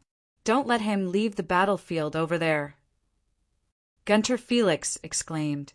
But just then, hundreds of small black balls suddenly appeared around Chun Zhao. Go! Chun Zhao was waiting for someone to leave his side. Only in this way could he unleash a wide area of effect-killing move without any restrictions. In an instant, the surrounding buildings collapsed. Half of the Felix family surrounding Chun Zhao disappeared in the blink of an eye. The remaining half looked left and right in disbelief and confusion. Gunter Felix was about to vomit blood. How could a guy of unknown origin have such terrifying combat power? After all, the family had gathered a force to deal with the Blood Mary family. However, the main character hadn't even arrived yet. Instead, an inexplicable person came and actually crippled their family. Just then, two old men suddenly entered the battlefield. Gunter stepped back. Leave this to me. These two were also sleepers. They were Gunter Felix's uncle and grandfather. They were survivors of the war. In particular, Gunter Felix's grandfather had been the strongest person in Europe 300 years ago. Back then, they'd also fallen into a deep sleep, but it only slowed down the loss of their life force. It didn't make them truly immortal. Now that Gunter Felix's grandfather had woken up, his life force had reached its limit. 1 or 2 battles would drain him of his life force. Originally, he'd saved his life force to deal with the Blood Mary family. But now he couldn't sit around and do nothing anymore. Chen Zhao looked at Gunter Felix's grandfather. Interesting old guy. I've never heard of you before. His opponent was very strong. Chen Zhao even felt that he wasn't weaker than Blood Mary. Also, what was with his exuberant combat power? Chen Zhao seemed to recall the night when Blood Mary had become a god. She'd burned her original power like crazy. This old man seemed to be doing the same.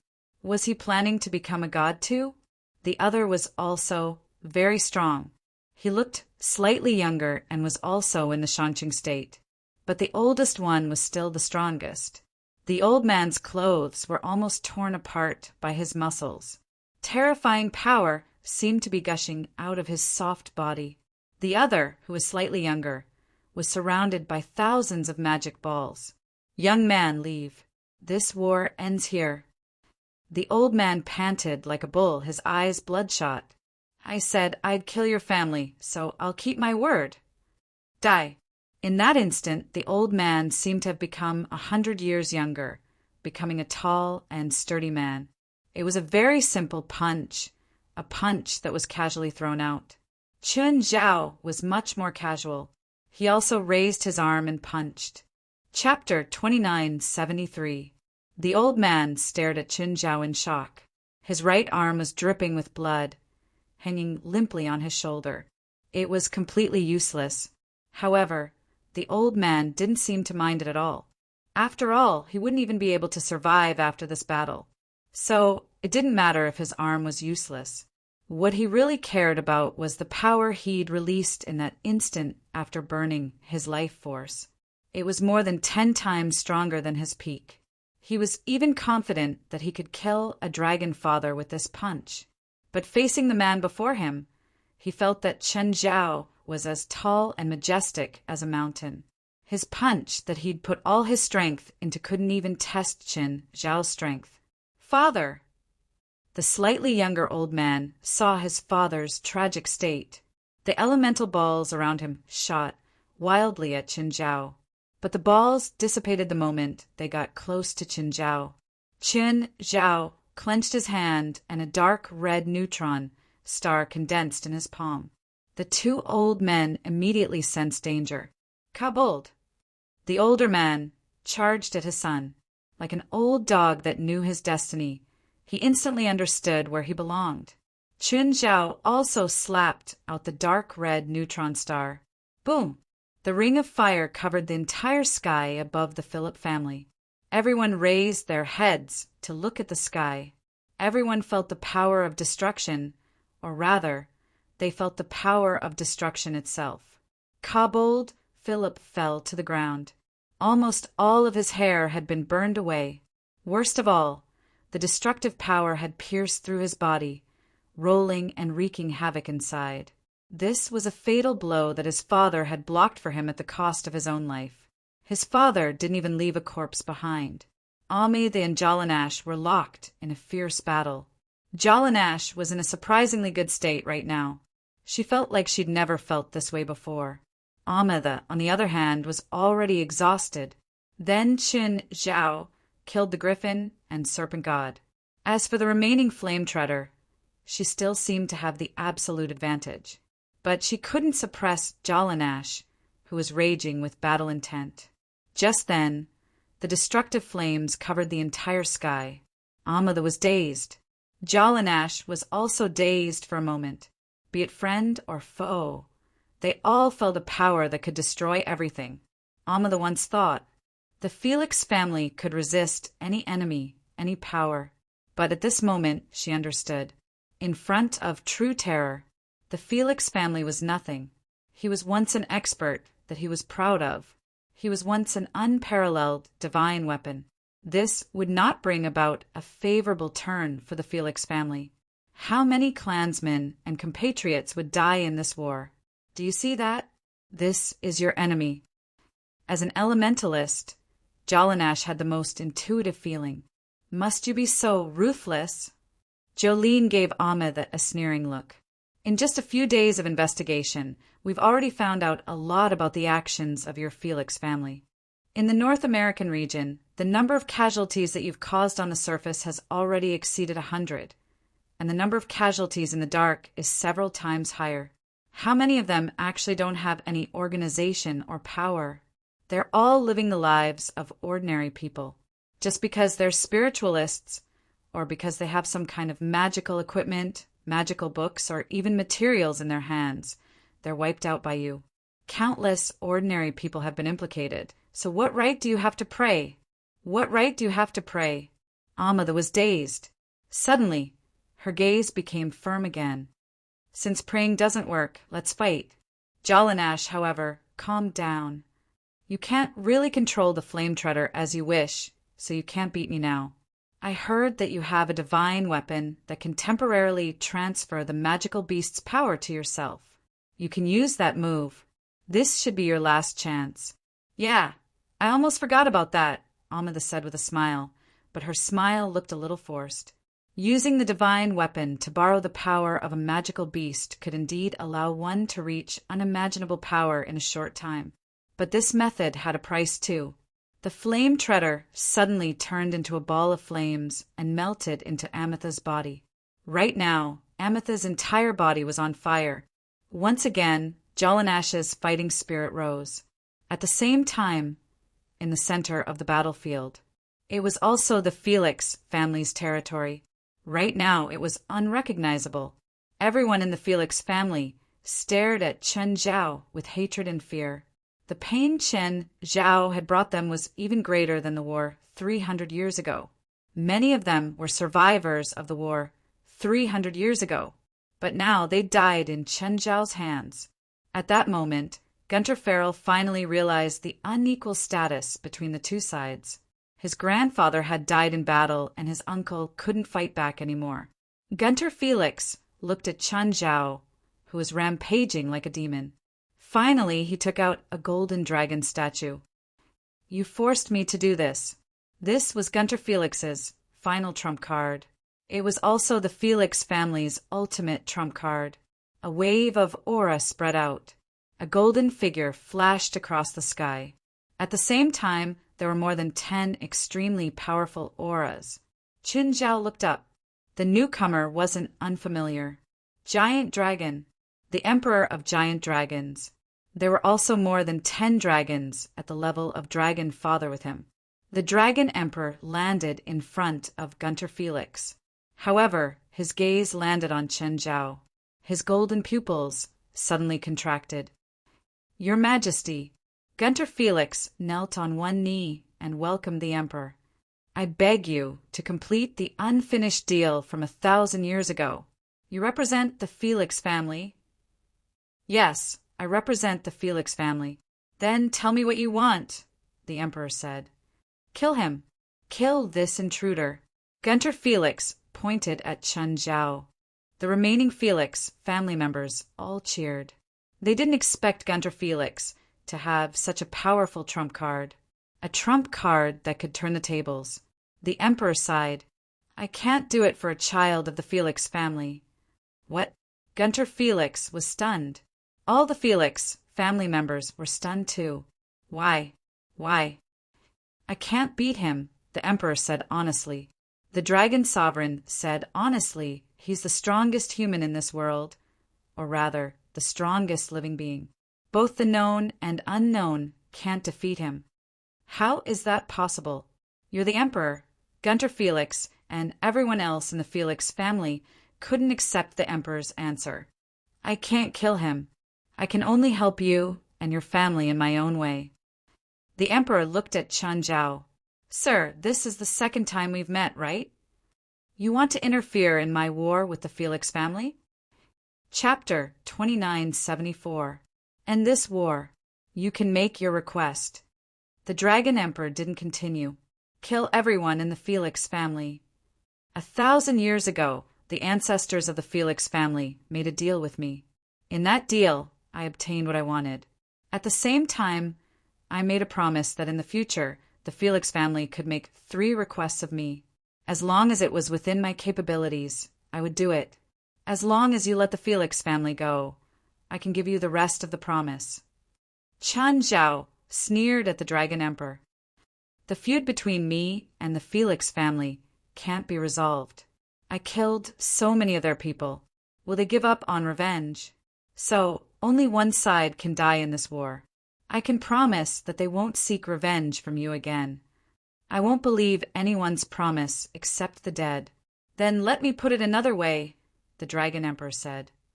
What price do I have to pay to keep them alive? Chen Zhao chuckled. 100 dragon fathers. I'm a bit short on money these days. The Dragon Emperor didn't feel good.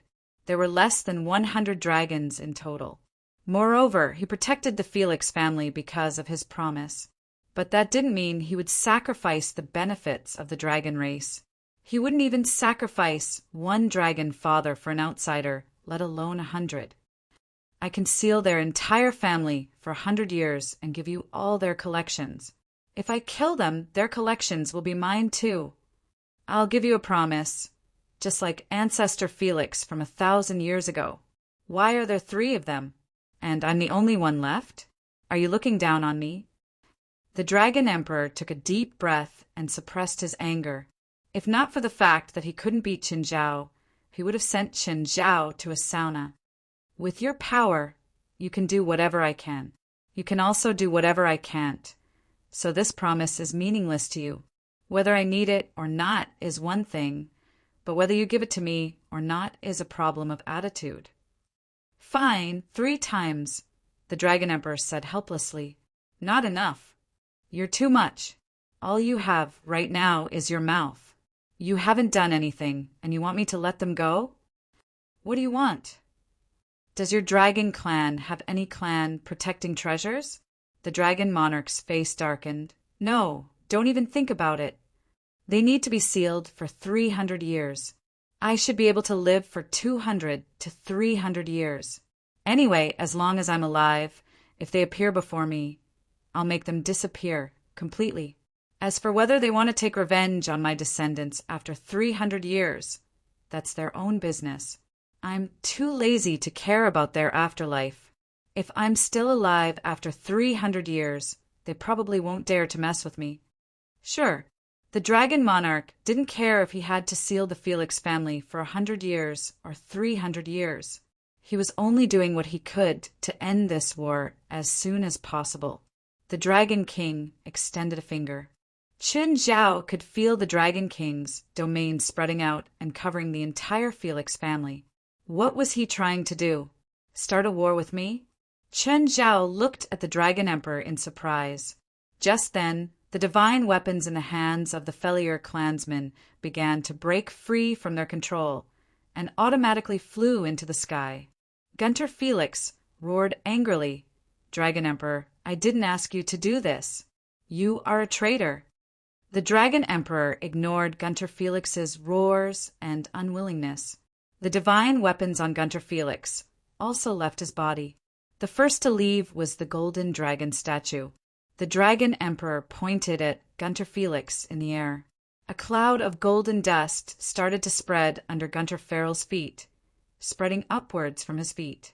What are you doing? What are you doing? Stop! Gunter Phillimore panicked, but he couldn't stop the golden dust from spreading. His feet started turning gold, then his body, his hands, his neck. No, I can't accept this. Finally, Gunter Felix turned completely into gold. The divine weapons of the Felix family rose into the air under the Dragon Emperor's control and circled around him. At the same time, the golden dust started spreading in all directions. Human, you can leave with your people now. Is that a seal? Chun Zhao still stood where he was. It's banishment. Their bodies and souls have been separated. The souls are banished to nothingness, while the bodies are sealed in the golden dust. The Dragon Emperor pointed at Chun Zhao with his claws. The surrounding divine weapons all shot toward Chen Zhao. Chen Zhao didn't move. The divine weapons were controlled by Chen Zhao's domain. Let's go, Chen Zhao ordered. The matter with the Felix family had come to an end. Chen Zhao didn't want to fight the Dragon Emperor. It wasn't because of his power. Rather, it was because he represented balance. He restricted the evil dragons in the dragon race. As the pro-human faction in the dragon race, if the Dragon Emperor died in Chen Zhao's hands, the evil dragons would have a reason to take revenge on the humans. Secondly, Chen Zhao and the supernatural organization's requests had basically been fulfilled. Indeed, killing all the Felix family was the best choice. But Chen Zhao and the other members didn't care. During the battle, they had intentionally avoided hiding places in the catacombs, and it were the women and children of the Phil family. If the Felix family's combatants were taken care of, the women and children would be huge trouble.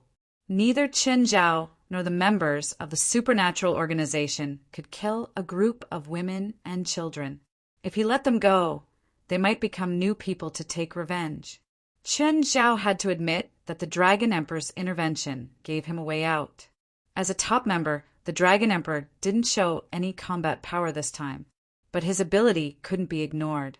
His domain could control all the divine weapons of the Felix family. Chen Zhao didn't know how this ability worked, but he definitely wasn't as weak as he'd appeared. Think about it. If he could control the divine weapons more precisely to fight and attack, it definitely wouldn't be that easy for Chen Zhao to win. Also, this was just the Felix family's collection. What about his own collection? What about the dragon race's collection? Thousands, tens of thousands of god artifacts. What kind of majestic and great power would that be? This kind of control was completely different from Chen Zhao controlling the divine weapons around him. Chen Zhao could only hold them, but the Dragon Emperor could use them. Jalanash, did you win? Chen Zhao saw that Jalanash was injured again. She wasn't as heavily injured as last time, but she still looked rather pathetic. Jalanash shook her head. But I didn't lose. Chapter 2975. Amada had a narrow escape. She had never thought that she would bring such disaster to the Felix family. This war was completely different from the Felix family's defeat 300 years ago. Although the Felix family lost 300 years ago, they didn't suffer too much. However, the losses weren't too great, and the family managed to cut their losses in time. And after the war ended quickly, they left Europe. But it was different this time. No one in the entire family escaped. Only she, the instigator, was the only survivor. She was surprised that she had escaped, because she was the only one whose artifact wasn't controlled by the Dragon Emperor. Amitha's emotions were complicated.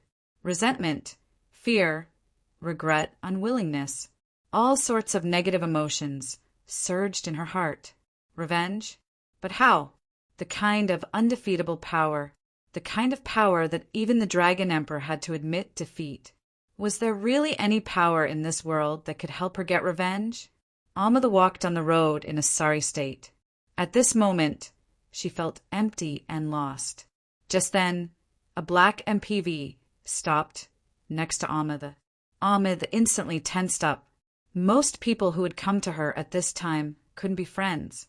But what Amada didn't expect was a chubby middle-aged man sitting inside. He was smoking a cigar and had a big belly.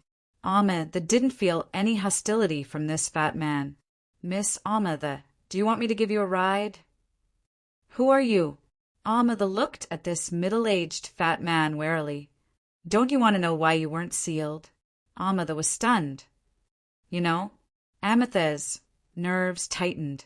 Could this amiable-looking, middle-aged fat man in front of her be a dragon? Did he chase after her because she wasn't sealed with her clansmen? Just then, a young man's face appeared in the car. "Come on up. My dad won't hurt you. Plus, do you think you can escape with 5 dragons here?" Amada was silent. In other words, the people in this MPV were all dragons. Amada knew that even if she was in her best condition, even if she had all her artifacts, she couldn't be cocky in front of 5 dragons. Moreover, she only had 2 divine artifacts with her now. However, this did not mean that she had given up resisting. After Amada got into the car, she first sized up the fat middle-aged man and his son. Next were the 2 men in black who were sitting in the front seats. As for the driver, he could not see his face clearly. However, his burly figure was still hard to ignore. Stop looking. You can't be anyone here, the young man said. Why are you looking for me? Ahmed looked warily at the middle-aged fatty and the young man in the carriage. Let's get to know each other. I'm Arthur Alberta Haber, and the opposite is my father, the Dragon Emperor, you know. Emma's entire body tensed up. She had just seen the Dragon Emperor's true form not long ago. However, it was difficult to connect the Dragon Emperor who had transformed into a human with the mighty and domineering Dragon Emperor. Why are you looking for me? Do you want to seal me too? No. The Dragon Emperor rolled down the window and tossed the cigar out. Ahmed had been waiting for the Dragon Emperor to continue. However, after seeing his actions, Ahmed could not help but complain in a low voice, so uncultured. The Dragon Emperor was very embarrassed. After coughing, he returned to the topic and said, I used to have 3 children. My eldest son, Haber Timur Haber. He is my second son, Arthur Alberta Haber. In fact, the 2 of them also have an elder sister. Don't tell me that I'm your daughter. I'm a member of the Felix family. My parents are very clear. You are indeed my daughter, and they are indeed your biological parents. The Dragon Emperor did not deny it. 1,000 years ago, my elder sister died when she was very young. My father kept her dragon soul and made a deal with the Felix family. He used the bloodline of the Felix family to keep my elder sister's dragon soul until her dragon soul could be reincarnated. And you are my reincarnated elder sister, Arthur Alberta Haber said. Ahmed looked at the Dragon Emperor expressionlessly and then looked at her brother in the soul. She did not doubt it too much, but she did not take it too seriously either.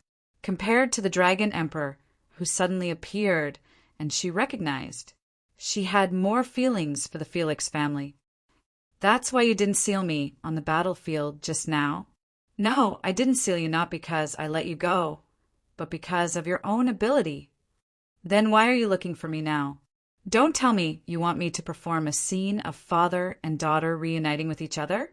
The Dragon Emperor sighed. How should I put it? My feelings for you are actually quite complicated. Please get straight to the point. Well, in addition to reuniting with you, I also want to ask you for a favor. Your Majesty Dragon Emperor, please don't joke around. You are the Dragon Emperor. You want me to help? Are you serious? Rather than help, it's more like cooperation. Cooperation for what? I don't think I'm qualified to cooperate with your Majesty Dragon Emperor. Our dragon clan has a giant dragon treasure trove that can only be opened by 3 sons of Haber. I, Arthur, and you will work together to open the giant dragon treasure trove. Why me? Didn't you say that I have a younger brother? He's dead, the Dragon Emperor said helplessly. Death shouldn't be a restriction for you, right? I died 1,000 years ago in my previous life, and you could resurrect me. My younger brother should be able to resurrect too, right? He was killed by that enemy of yours. His body and dragon soul were also taken by him. The Dragon Emperor was even more helpless. Ahmed was shocked. The Dragon Emperor's son was killed, and he could not take revenge. Could he still take revenge for the Felix family? Haven't you thought about revenge?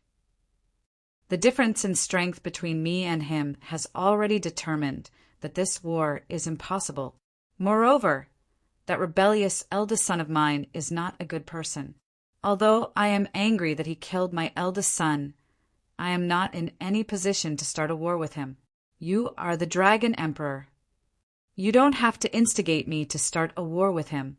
We are not at the stage where one of us will die. All right, then you want to cooperate with me, right? You are not ordering me. Of course, although your soul is my daughter, I am still contacting you as a collaborator. Then what do I get in return? For example, helping me take revenge? Child, remembering hatred is not a good thing. Forgetting hatred will only cause me more pain. Then I will give you power. As for whether you use this power to take revenge or anything else, it has nothing to do with me. What do you think? Can the power you give me help me take revenge? Power needs to be climbed step by step. What I can give you is another step under your feet, but I won't let you stand at his height directly. Chapter 2976. When Chen Zhao returned, the 23rd Blood Mary welcomed him warmly. Of course, Chen Zhao wasn't that happy to see her. After all, she didn't do anything except release a message. Then she would get 30% of the spoils. To her, this was a no-cost deal. But Chen Zhao still had to keep his promise. The 23rd Blood Mary didn't do anything. In fact, using her identity to release the message was a price in itself. Without her message, Chen Zhao probably wouldn't have been able to wipe out the entire Tyler family. He also wouldn't have gotten such a huge amount of spoils. How do we split it? Mary asked. Can I pick 30%? No way. Chen Zhao shook his head. I don't recognize most of the things here. If you pick first, the rest will probably be worthless. In fact, it wasn't just most.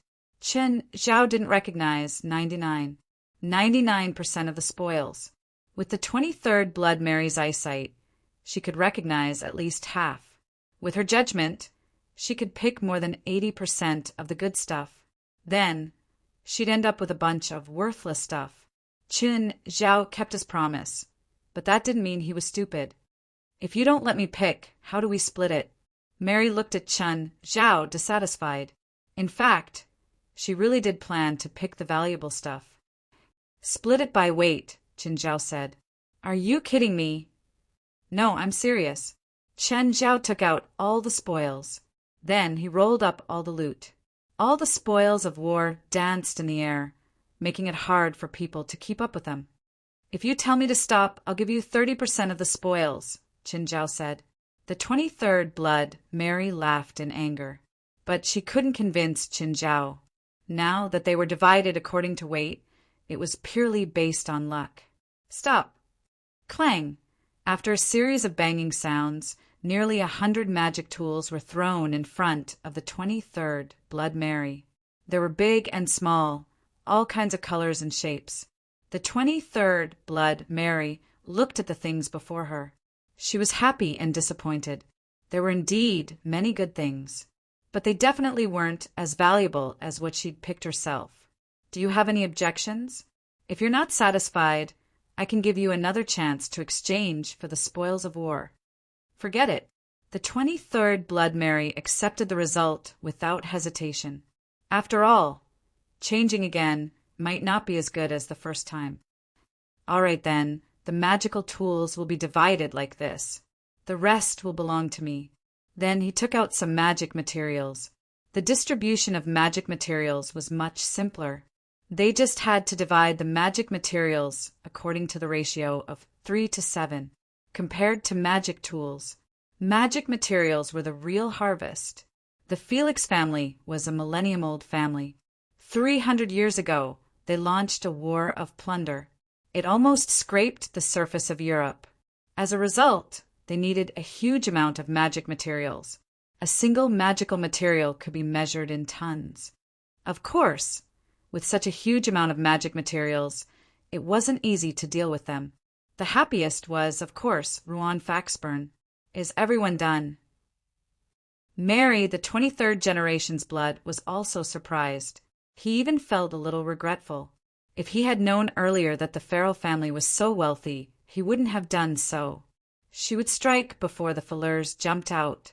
Yes, but do you still remember what you owe me? Last time, when she traded the golden apple with Chen Zhao. Because Chen Zhao had asked for half of Fenrir, Mary still owed Chen Zhao something worth half of Fenrir's magic core. It could be a magic core or anything else. The 23rd generation's Blood Mary looked at Chen Zhao awkwardly. I thought you forgot. Actually, I've already forgotten about it.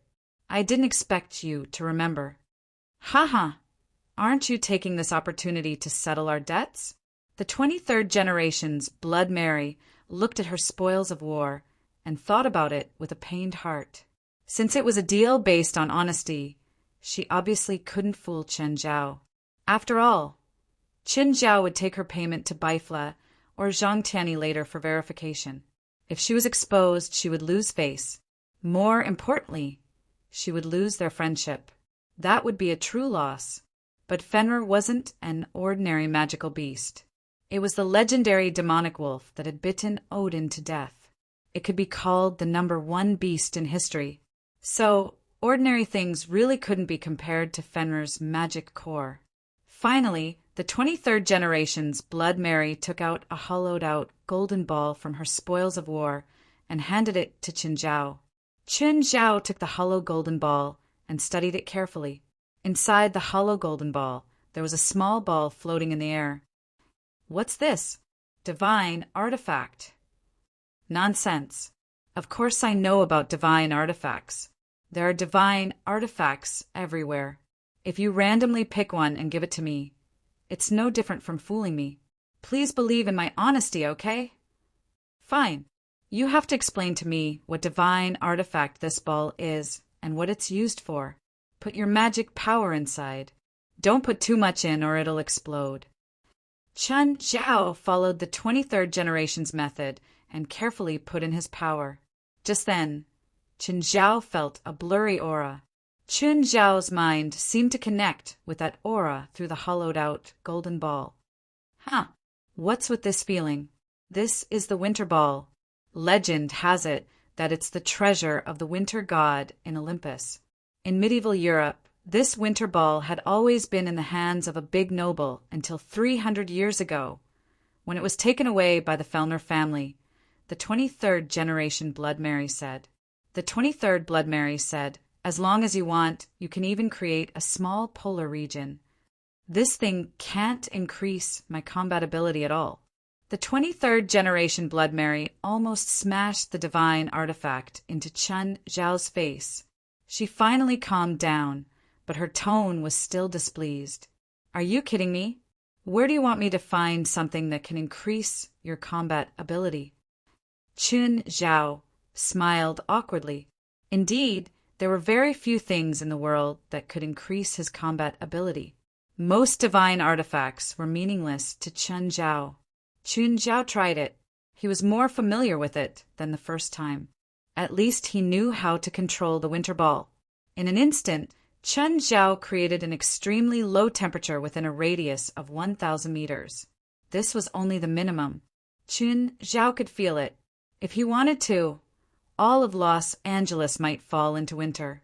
But Qin Zhao didn't plan on going against the natural climate. So to Qin Zhao, this thing was a large temperature regulator or an air conditioner. Chapter 2977. Qin Zhao played with the winter's ball. If it was in someone else's hands, it would indeed be valuable. But to Qin Zhao, it was just an air conditioner. Plus, it could only be adjusted for cold, not hot. Of course, on a hot summer day, being able to walk out of an air-conditioned room and make his living environment cool was also a good choice. Qin Zhao put the winter's ball away, acknowledging its value. Actually, 23rd Blood Mary was also very cunning. The winter's ball she'd picked was valuable, but it wasn't very practical. Different people would have different effects when it came to practicality. So, it wasn't her fault that Qin Zhao couldn't use it. After all, Qin Zhao was too strong. It wasn't that the item was worthless. Plus, even 23rd Blood Mary didn't have much use for it, because her theocracy was air.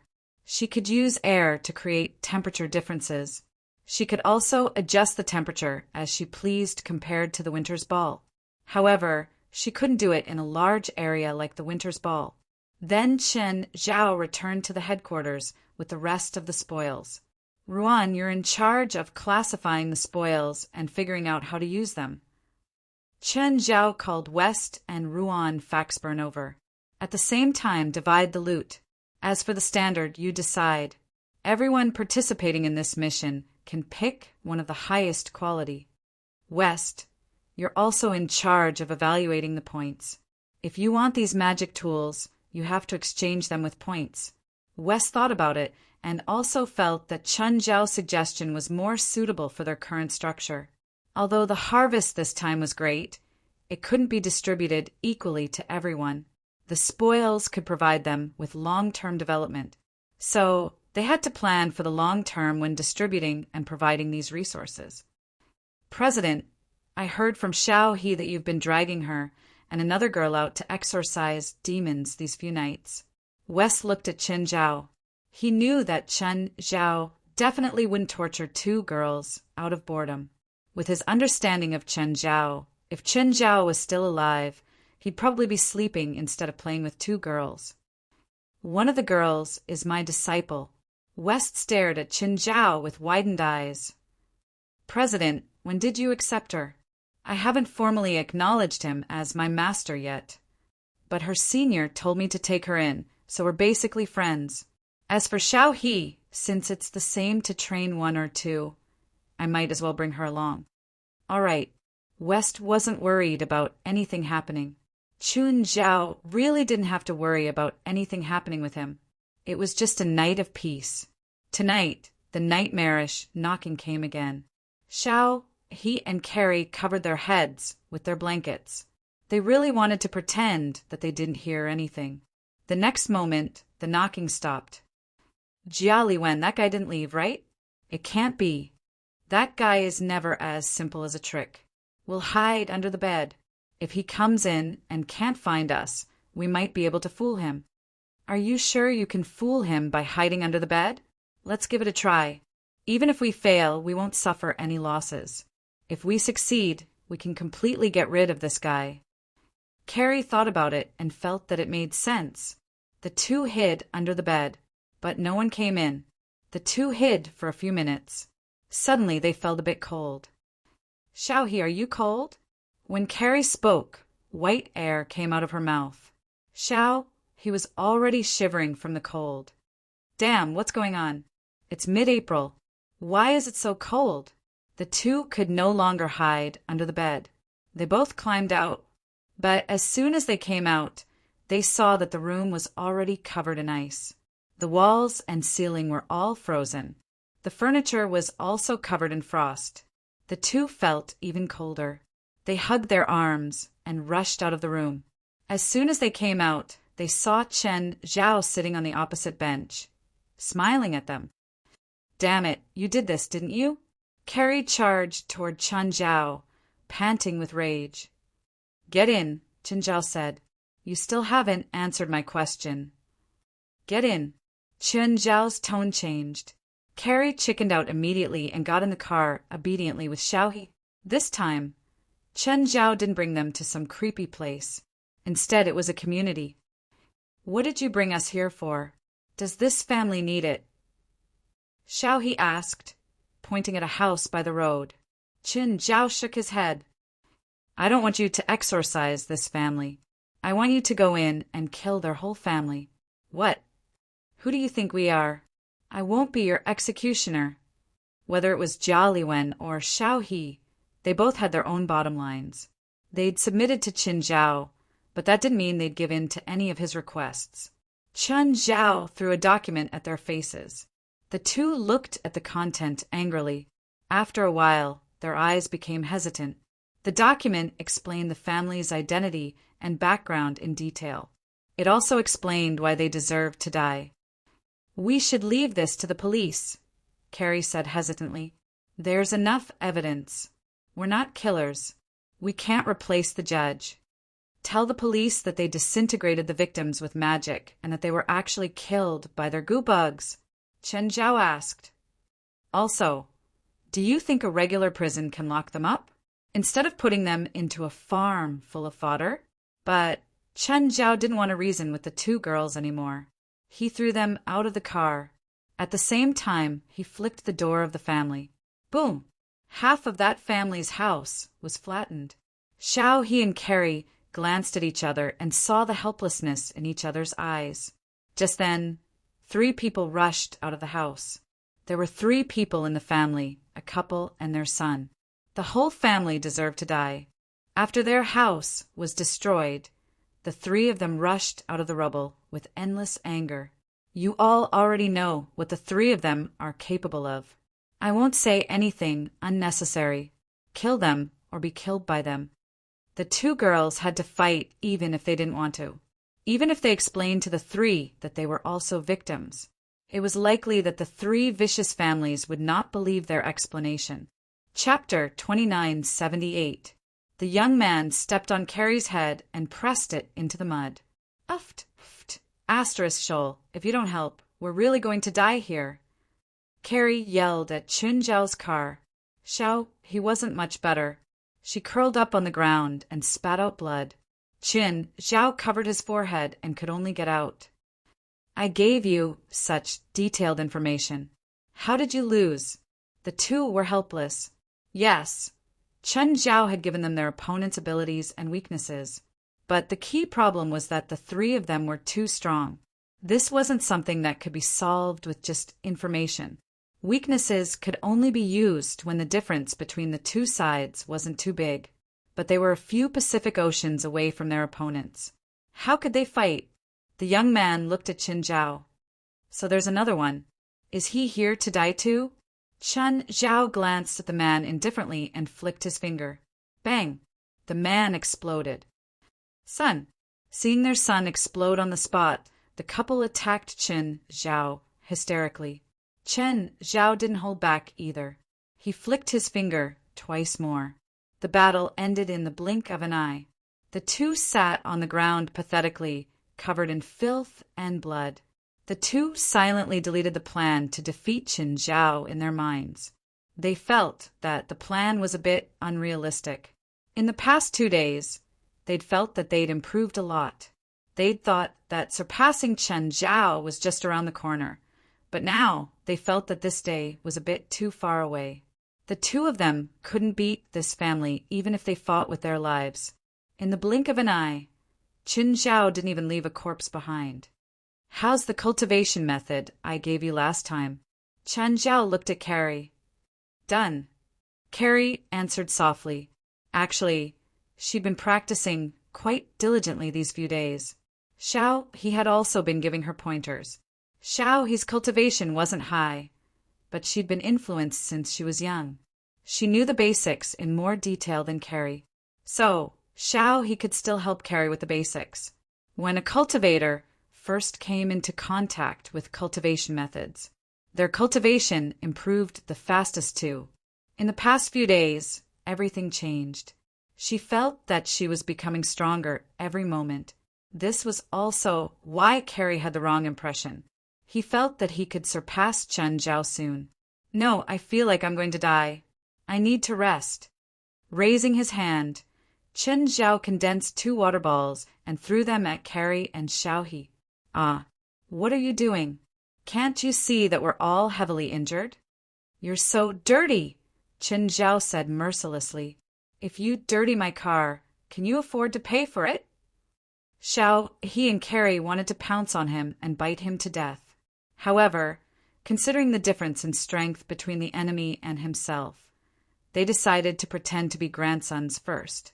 He would settle the score with this fellow after the fight was over. The two dragged their weary bodies back home. You two can rest for the next 2 days. Did you let us go? No, in 3 days I will arrange an opponent for you. It will be your graduation exam. Will we be free if we defeat that opponent? Yes. He didn't tell them that they had graduated from kindergarten. He had to give them some hope. Sister Qing. Chun Zhao arrived at Ethan's hotel. Li Qingzheng was at the cashier's desk. Where's Ethan? He went to stock up, Li Qing said. Do you want to eat something?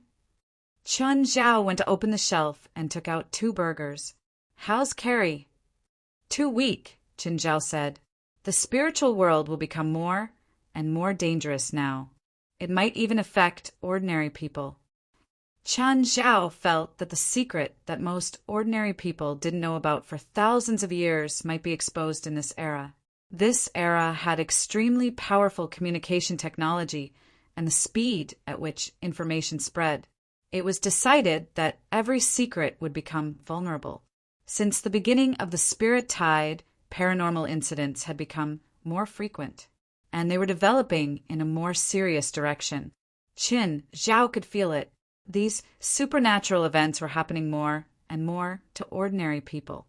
When the supernatural organization received a mission, if the target was an ordinary person, they would take out a contract and ask the other party to keep the secret. But this contract wasn't absolutely safe. It was binding on ordinary people, but it wasn't safe. Of course, for now. Even if someone posted about supernatural events online, it would be instantly deleted by the network's supervision section. There weren't many people posting now, though. Nothing big had happened yet. However, if there came a day when a supernatural event with a huge impact occurred, it would be impossible for them to survive. If it was posted online, the secret would explode instantly. Of course, whether it was exposed in the end or not, it had nothing to do with Qin Zhao. Li Qing had been supervising Carrie's cultivation progress. She was actually worried that she could at least protect herself before the Great Era arrived. The arrival of the spiritual tide meant that the battles in the spiritual world would become more intense.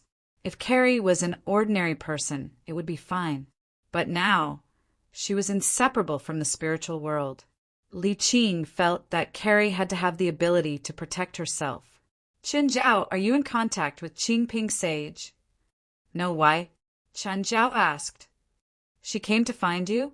Taoist Master Qingping had even investigated Carrie's background. He definitely knew about Li Qing's current situation. Whether for business or personal reasons, it was reasonable for her to find Li Qing. Li Qing shook her head. I'm just worried that she has ulterior motives for Carrie. Don't worry, I'm here, Qin Zhao said. Li Qing's business was his business. Not many people could make Qin Zhao say this. Li Qing was one of them. Last time, Qingping Sage had said that he wanted Carrie to inherit the position of Mao Mountain's leader. Actually, Chen Zhao could feel that Qingping Sage didn't want Carrie as a successor, but himself. Carrie was just a substitute. Of course, Qin Zhao wouldn't be a Taoist. But if Qingping Sage wanted to touch Carrie, Chen Zhao didn't mind going all out. Qin Zhao sat there for a while until Ethan came back. He only left after greeting Ethan. On the way home, Qin Zhao received a call from Bader. Mr. Qin, how's your preparation? God of Light, are we going to start? No, there's still one more week. I'm just reminding you. If you haven't prepared yet, then hurry up. Time waits for no man. If it's too late, I'm afraid I'll miss this opportunity forever and you'll lose it too. Chapter 2979. He's giving you a week to prepare. He's actually making you lower your guard, Zhang Tianyi said over the phone. Zhang Tianyi said on the phone, we are all betting on you this time. If we win, the 4 of our families will have a good life, and we will be more qualified than others in the spirit tide in the next 100 years. But if we lose, think about your wife and children. Trust me, I won't die even if you die. Chen Zhao and Zhang Tianyi argued with each other, but they didn't forget to prepare. Both Chen Zhao and Zhang Tianyi knew this would be an unprecedented battle. It didn't matter if Odin was at his peak or just a remnant soul. The title of King of Gods wasn't just for show. The God of Light alone was an existence that was close to immortal and indestructible. This was enough to give them a headache, not to mention the King of Gods. Most importantly, they didn't trust each other. They still did not trust each other and could turn against each other at any time. Chen Zhao's biggest preparation was to increase his power as much as possible. The river map was the best place for him to cultivate. Chen Zhao had to familiarize himself with his current realm. He'd just reached ascension. Some things would be understood when he reached it, but understanding it was one thing, and being able to do it was another thing. After reaching ascension, Chen Zhao's control of power reached a new level. The most obvious effect was the creation of the dark red neutron star. He could already skillfully create 2 dark red neutron stars before, but after reaching ascension, the creation process was faster and more stable. The dark red neutron star could be considered Chen Zhao's regular skill. Meteor was still Chen Zhao's biggest killer move. According to the normal flow of time, Chen Zhao had been in the river map for 6 hours, which was equivalent to 6,000 hours. In these 6,000 hours, Chen Zhao only did one thing. He consolidated his cultivation and practiced the dark red neutron star. As for improving, Qin Zhao didn't think about it for now. He felt that he was too far away from the next realm. Qin Zhao had just reached ascension. What Qin Zhao needed to do was to train it to the extreme. Then he had to think about the next realm, but he had to train it to the extreme. Qin Zhao felt that it was even more distant, because his inner world was endless. At least, he didn't feel the limit of his inner world. Every time the world soul of the inner world completed a cycle of life and death, it would produce a large amount of heaven and earth spiritual energy. The spiritual qi of heaven and earth spread from inside to outside, passing through Qin Zhao's body and turning into immortal power. He didn't know if he could completely crush the world of the feathered serpent god and integrate it into his own inner world. However, regardless of whether it was normal cultivation or fusing other worlds to fill one's inner world, it was an extremely long process. Therefore, there was no need to think about it for the time being. Basically, it was measured in hundreds of years. Moreover, he couldn't estimate how long it would take. He even felt that he had reached the end of cultivation. Qin Zhao's power could grow infinitely. There was no end to the upper limit of ascendance level. Of course, it felt like it was the end. But Qin Zhao believed that there was no end. For example, Old Turtle and the handsome young man. These two definitely belonged to another level of existence. Perhaps it wasn't just the difference of one realm. Therefore, Qin Zhao felt that his feelings weren't real. He might be the strongest person in this era, but he definitely wasn't the strongest person in history. There might be even more glorious eras that were more distant from this era and older than recorded history.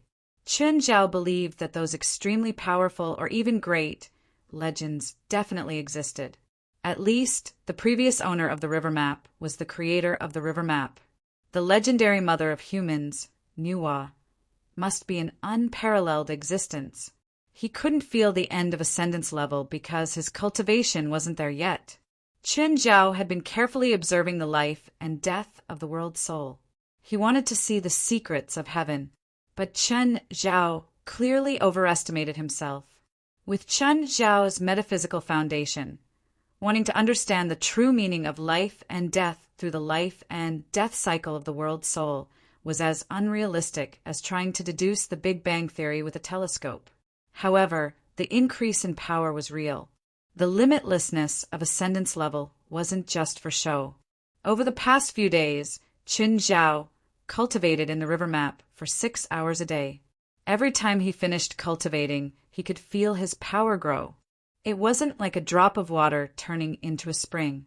It was like rivers flowing into the sea. After a few days of cultivation, Qin Zhao's cultivation had increased by at least 2 times. Also, after this period of cultivation, Qin Zhao also found out what was special about ascendance level. It was different from Shangqing's most obvious characteristic, the pocket world. Ascendance level's characteristic was hidden. At least, that was if he didn't find out. Qin Zhao almost thought that the characteristic of ascendance level was that the inner world could produce spiritual qi. In reality, the inner world couldn't produce spiritual qi. It wasn't a characteristic. It was an instinct like breathing. There were 2 true characteristics of ascendance level. One was to materialize the inner world. It was an upgraded version of the pocket world. It could also be called an upgraded version of the God's kingdom. For example, Qin Zhao's inner world was a scorching and crazily spinning sun. The entire inner world was filled with violent energy. Almost no living thing could survive in such an extreme environment. Even spiritual bodies couldn't survive in such an environment. It could scatter a spirit body soul at any moment. Qin Zhao believed that even Zhang Tianyi would be roasted into jerky if he was trapped in the materialized inner world. Once Qin Zhao's inner world materialized, it could cover a wider area than the outer world. It could cover a radius of 10 kilometers at the moment. The other was to drag the enemy's soul into his own inner world. In other words, he could trap the enemy's soul in his sea of consciousness. However, not every enemy's soul could be dragged into the sea of consciousness. It depended on the enemy's soul strength. After discovering this, Chen Zhao went to find a few disaster-level evil spirits to test it out. He managed to summon 5 evil spirits in total. 4 of them were easily dragged into the sea of consciousness. However, he didn't manage to drag one of the disaster-level evil spirits into the sea of consciousness. Of course, it might be because Chen Zhao had just come into contact with this ability and couldn't use it freely yet. Currently, the most practical one was still the materialization of the inner world. This was also the most powerful non-physical attack skill that Chen Zhao had. It didn't have to cover a wide area. The most important thing was that after the inner world materialized, the temperature within a radius of 10 kilometers could reach tens of thousands of degrees or even hundreds of thousands of degrees. Any living thing, even spiritual bodies, would turn into ashes under this. Even the earth would melt. Chapter 2980. Time was up. Bader informed Chen Zhao. Chen Zhao also informed the others. When Chen Zhao saw Bader, there were a few people beside him.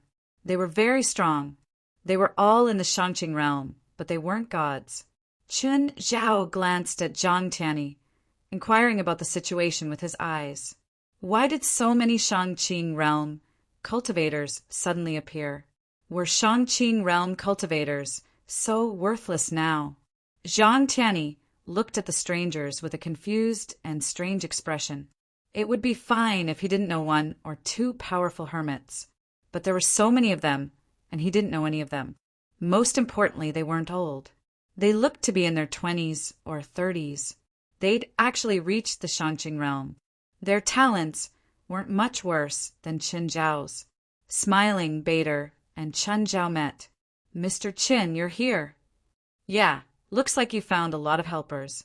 Chen Zhao glanced at the Shangqing realm cultivators behind Bader. "What about you? You seem to be missing someone." Bader realized that Zhang Tianyi and Baifla were the only ones who came with Chen Zhao. According to his information, the 23rd Blood Mary was also a member of their group. You know, women have a few inconveniences every month. Chen Zhao shrugged. Bader's face darkened. The woman Chen Zhao mentioned was only 1 year old. "You're treating her like a relative? Plus, she's a god. Even if you want to fool me, can't you be more careful?" Everyone was fooling each other now. "But if you want to fool me, please be more serious, okay?" "Bader, you found so many people. You don't seem to need us at all. Actually, you can take care of it with these people, right?" "Ha!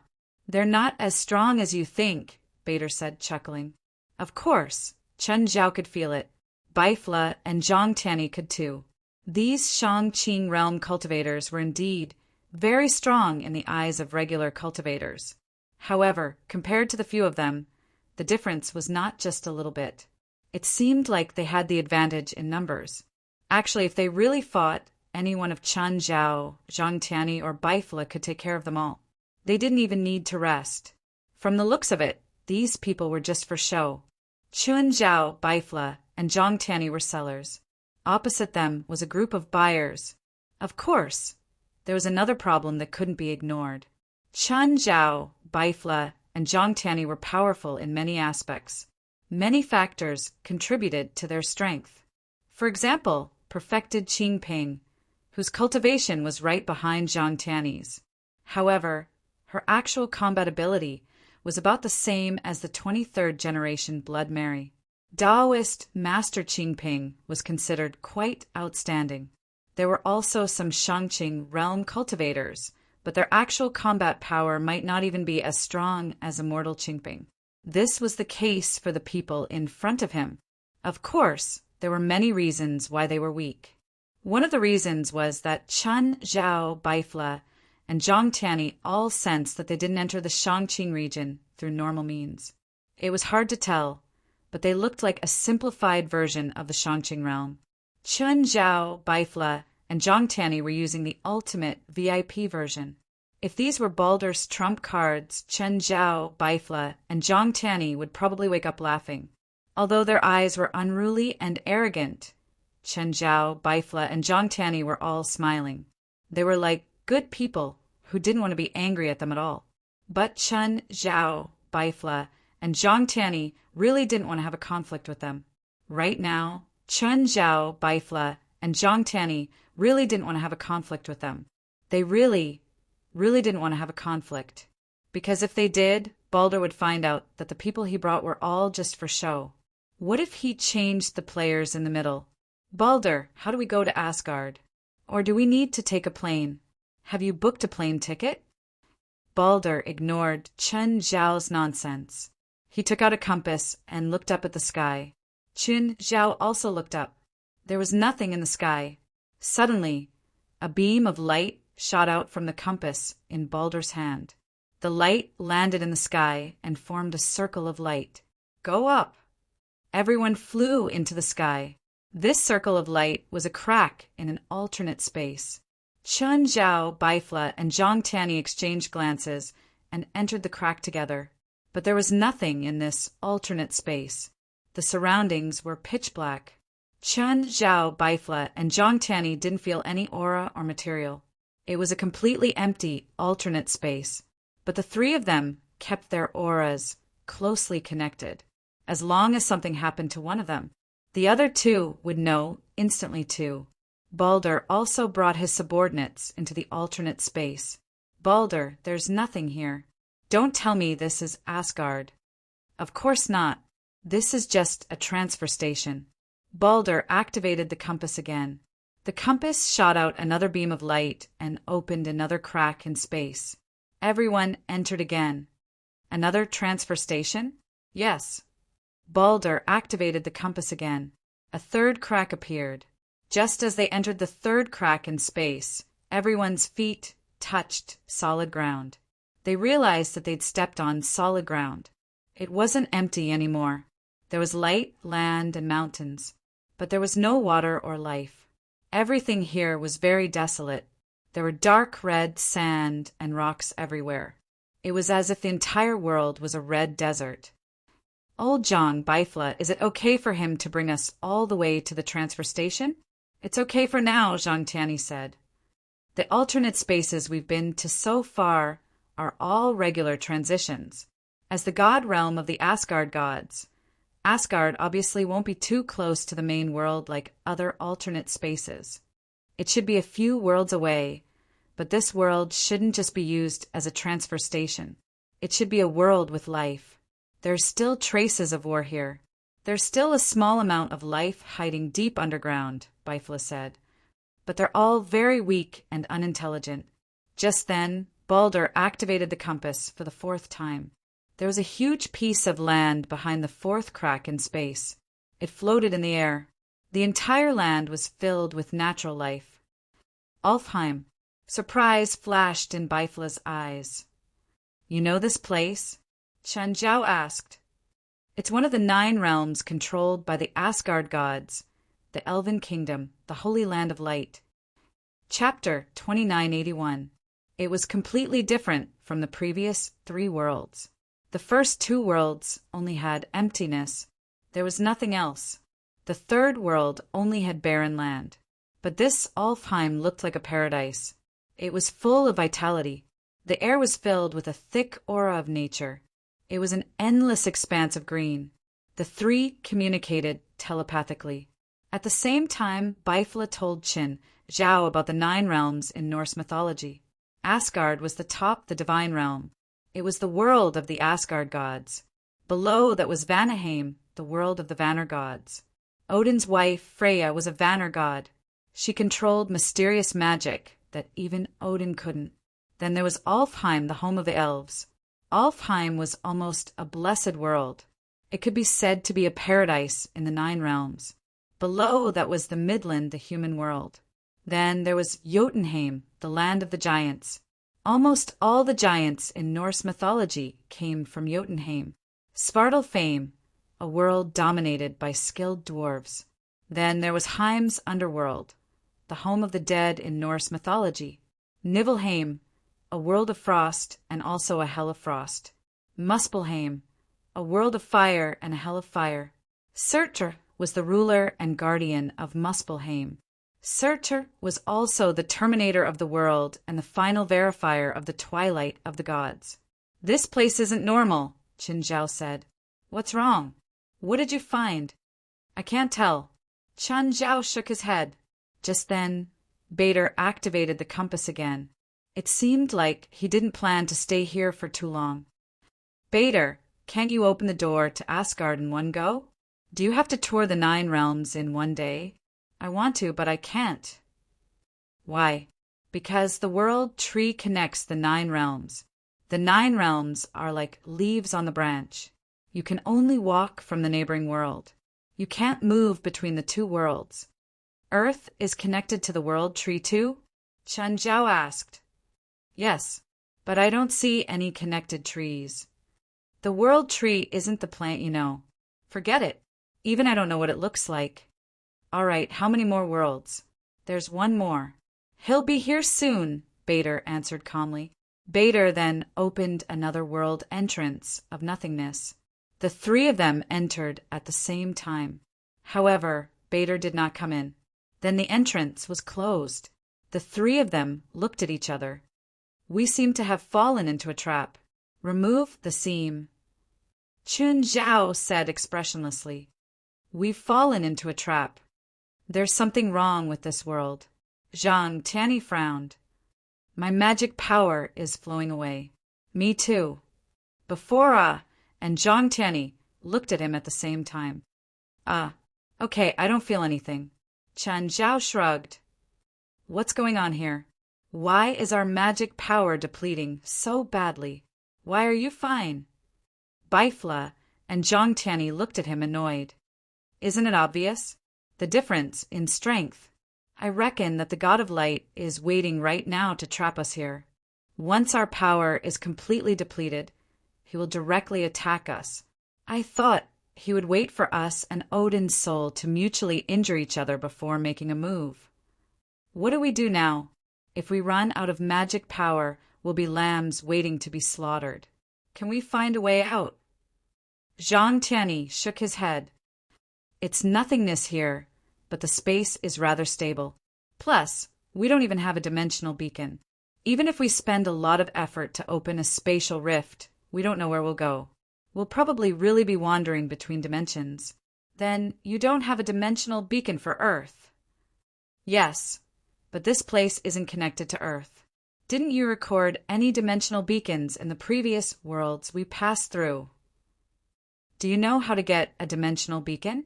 Baifla glanced at Chen Zhao. No.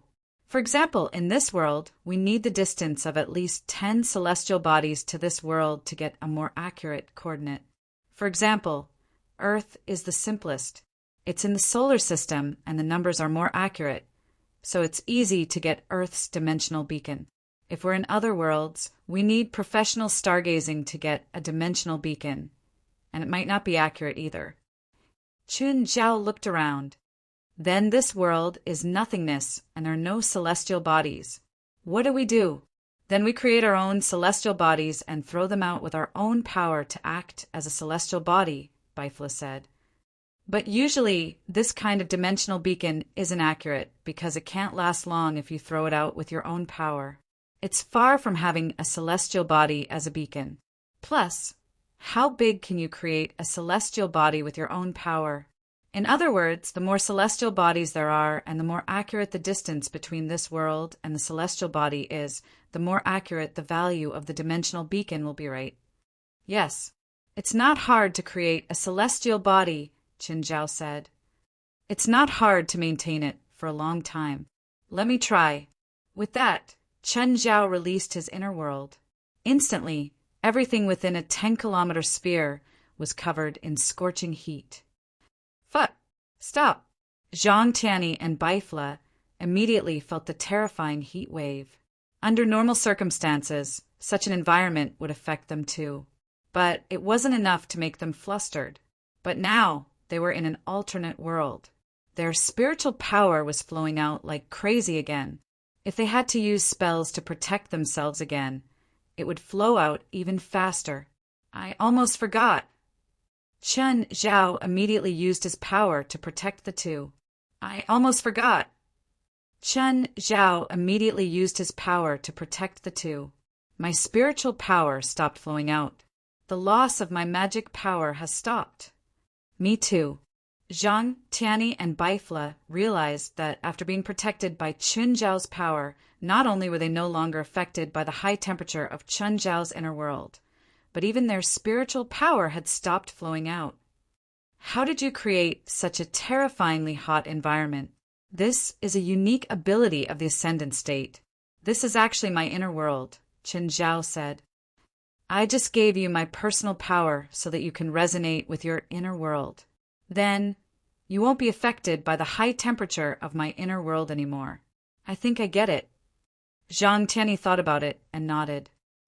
I get it too, Baifla replied in agreement. Chapter 2982. This world is very strange. Normal worlds will automatically produce worldly spiritual energy. Cultivators can then absorb the worldly spiritual energy to create a resonance with the world. However, this world does not produce worldly spiritual energy. Instead, it is like a starving man with insufficient food, absorbing the magic power of outsiders. However, your inner world is already a complete minor world. Thus, it is not affected by this world. As for us, we are now enveloped by your inner world. Thus, we are also isolated from the negative effects of this abnormal world, Zhang Tianyi said. Will it affect you if we absorb the spiritual qi in your inner world? Absorb as much as you can, Chen Zhao said, shrugging. Most of the time, I have more supply than demand. The excess spiritual qi is directly returned to the world. It's the same if I give it to you now. With Chen Zhao's supply, Baifla and Zhang Tianyi's power was quickly replenished. Just then, Chen Zhao's advantage as a transcendent showed itself. Chen Zhao didn't stay idle either. He used flame energy to create a small sun. It was a giant fireball with a diameter of more than 1,000 meters. Of course, if it was just a fireball of this size, many people could do it. Actually, there were quite a few people who could do it. For example, Baifla could create more than a dozen in a minute. But this small sun had basically achieved nuclear fusion. It wasn't something Baifla could do. Although it couldn't exist for billions of years like a real star, it could still exist for a few years. However, it was not a problem for it to exist for a few more years. Then a second, a third, and a fourth. To Chen Zhao, this wasn't tiring at all. Each one required more than 10 minutes to prepare. It wasn't practical to use on the battlefield. Although the small sun's explosion was powerful, 10 minutes was enough for the enemy to escape the atmosphere. It wasn't as convenient and practical as the dark red neutron star. Zhang Tianyi and Baifla didn't say anything about Chen Zhao's actions. At this moment, Chen Zhao truly displayed power that surpassed them and the Shangqing state. Is it far enough? How do we get the dimensional beacons? Not enough. At this speed, we'll have to let them fly for another dozen days before we can use them as beacons. How long can they last? I don't know. Maybe a few years or decades, Chen Zhao said casually. This thing is small, but its structure is similar to the sun, Chen Zhao said casually. But the sun burns hydrogen and helium, while mine burns pure heat. Under normal circumstances, how long will it take for your magic power to run out? Chen Zhao asked. Baifla and Zhang Tianyi looked at each other. I need about 2 days. I want to run out in 1 day. If that's Bader's plan, then he'll be here in 3 days at most. The three of them were not in a hurry. They had Chen Zhao's supplies, from spiritual qi to daily necessities. The three of them were actually quite happy. Chen Zhao had brought a lot of food with him. There were even recreational facilities.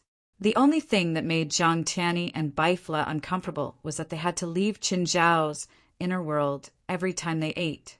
Otherwise, if Chen Zhao released his inner world, he would be able to use it. Any food would evaporate in an instant. Actually, with their strength, they wouldn't starve to death even if they didn't eat for half a year. Now that there was food and drink, the three of them were even less anxious. As for completely trapping the three of them, basically it was not very realistic. After all, they already had a plan. If Bader was really going to ignore them, they used Chen Zhao's method to confirm the dimension beacon in this world. Then, they would randomly open a passage to another world. If it was a world with a worse environment than here, they would return. Then they would try a new world. If they encountered a world with life, it would be worth it. Moreover, this should be one of the 9 realms. In other words, there was a high chance that they could open one of the 9 realms. So, while the current situation was not optimistic, it was not a dead end. At most, they would just have to spend more time. On the 3rd day, the 3 of them felt a spatial fluctuation at the same time. The 3 of them looked at each other. It's here. The 3 immediately retracted their auras. At the same time, Zhang Tianyi wiped the oil off the corner of his mouth. The 3 of them pretended to be abnormally weak. The god of light and his underlings appeared in an overbearing manner. Seeing the 3's weak posture, Bader smiled in satisfaction. I'm really sorry, Mr. Chen. I think something happened to me, so I got lost and wasted so many days. Chen Zhao raised his head slowly as if he was too tired to even move his eyelids. He glanced at Bader. Tell me, what's your goal? Huh. Mr. Chin, you don't have to pretend anymore. You're an enhancer. This world has weakened you to a certain extent, but you can't be so weak that you can't even move your limbs. Qin Zhao looked at Zhang Tianyi and Baifla awkwardly. Both of them looked at him in disdain. You can't even act well. What else can you do? I say, what's the point of acting? Why don't we just take action? Chen Zhao looked at Bader fiercely. Since you've seen through me, let's do it. Bader waved his hand, and the 6 people behind him stepped forward. The leader was a big bald man with a red skull tattoo on his head. I don't agree with Mr. Bader. Even if you're at your peak, you can't beat all 6 of us at the same time. But I don't mind bullying the weak, even though it seems unfair. Baldy gave Qin Zhao a declaration of victory as soon as he came up. Qin Zhao yawned. Can you hurry up? I haven't had a good sleep in a few days. I want to have a good sleep after this fight. Hey, Qin Zhao, you're raising a flag, Zhang Tianyi said telepathically. The big bald man and the others were clearly displeased by Chen Zhao's arrogant words. They were all extremely strong. They thought that they might not be strong enough to face veteran fighters like Chen Zhao, Baifla, and Zhang Tianyi. In a one-on-one situation, they could protect themselves. In a 2-on-1 situation, they were completely confident that they could beat the other. Moreover, the other side had all used up their spiritual power. Only Chen Zhao was an enhancer, so his body still had some combat power. Not only were they at their peak, but they also had an absolute advantage in numbers. So, they couldn't think of a reason to lose. Leader, let me fight him. Just then, a short man stood up. Although this short man wasn't tall, his valiant aura was unmistakable. He was also an enhancer. When he looked at Chen Zhao, his eyes were fierce. I heard that you're the strongest enhancer. I'm not convinced, the short man said in a hoarse voice. Chapter 2983. The short man's abnormally thick limbs already proved the terrifying power contained in his body. I'll first crush your limbs, and then, under your terrified gaze, I'll crush your bones into powder bit by bit. The short man used vivid body movements to express his thoughts.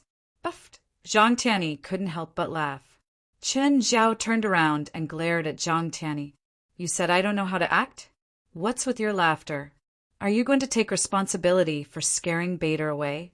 Luckily, Bader didn't notice the calmness in Zhang Tianyi and Baifla's eyes. Or rather, he did notice. But Bader felt that they'd placed their hopes on Qin Zhao. Whoosh! The moment Qin Zhao turned around, the short man moved. The next moment, the short man grabbed Qin Zhao's neck with both hands. A cruel smile appeared on the short man's face.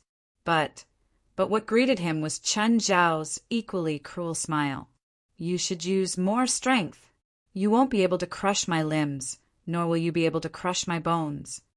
The short man's expression changed, and he retreated quickly. But it was too late. Chen Zhao simply reached out and grabbed the short man's left wrist. He was increasing his strength bit by bit, but Chen Zhao's smile didn't change. Still cold and cruel. "Do it! Save me!" the short man roared. Boom! A bolt of lightning struck Chen Zhao's back. But Chen Zhao wasn't moved. He turned around and looked at the woman who'd ambushed him. "I've decided. After I crush his limbs and crush his bones, you'll be next." Ah, Chen Zhao did as he said. Chen Zhao crushed the short man's left arm inch by inch. Then his right arm. Boom, boom. The others couldn't save the short man. Of course, they could only use this chance to attack Chen Zhao. But Chen Zhao just stood there with his back to the other enemies. He allowed their attacks to land on him. Soon they realized their attacks had no effect on Chen Zhao at all. Chen Zhao didn't even defend himself. He focused all his attention on torturing the short man. It was as if they weren't worth his attention at all. In just 2 or 3 minutes, the short man's cries had stopped. He wasn't completely dead yet, but he was almost there. A powerful force hung on to his last breath. "Chen Zhao, can you control your expression?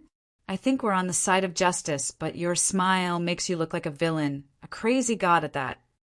Chen Zhao ignored Zhang Tiany's complaints, no matter what he thought. Anyway, he had been trapped by Bader for 3 days. This was enough to make Chen Zhao very frustrated. There was a chance to vent at this time. Was he going to lie on the ground and play dead like Zhang Tiany and Baifla? Chen Zhao lifted a finger. The short man's body had already lost control. He was lifted into the air and then compressed. Chen Zhao pinched the red bead gently. "It's your turn now. You'll be the same as him.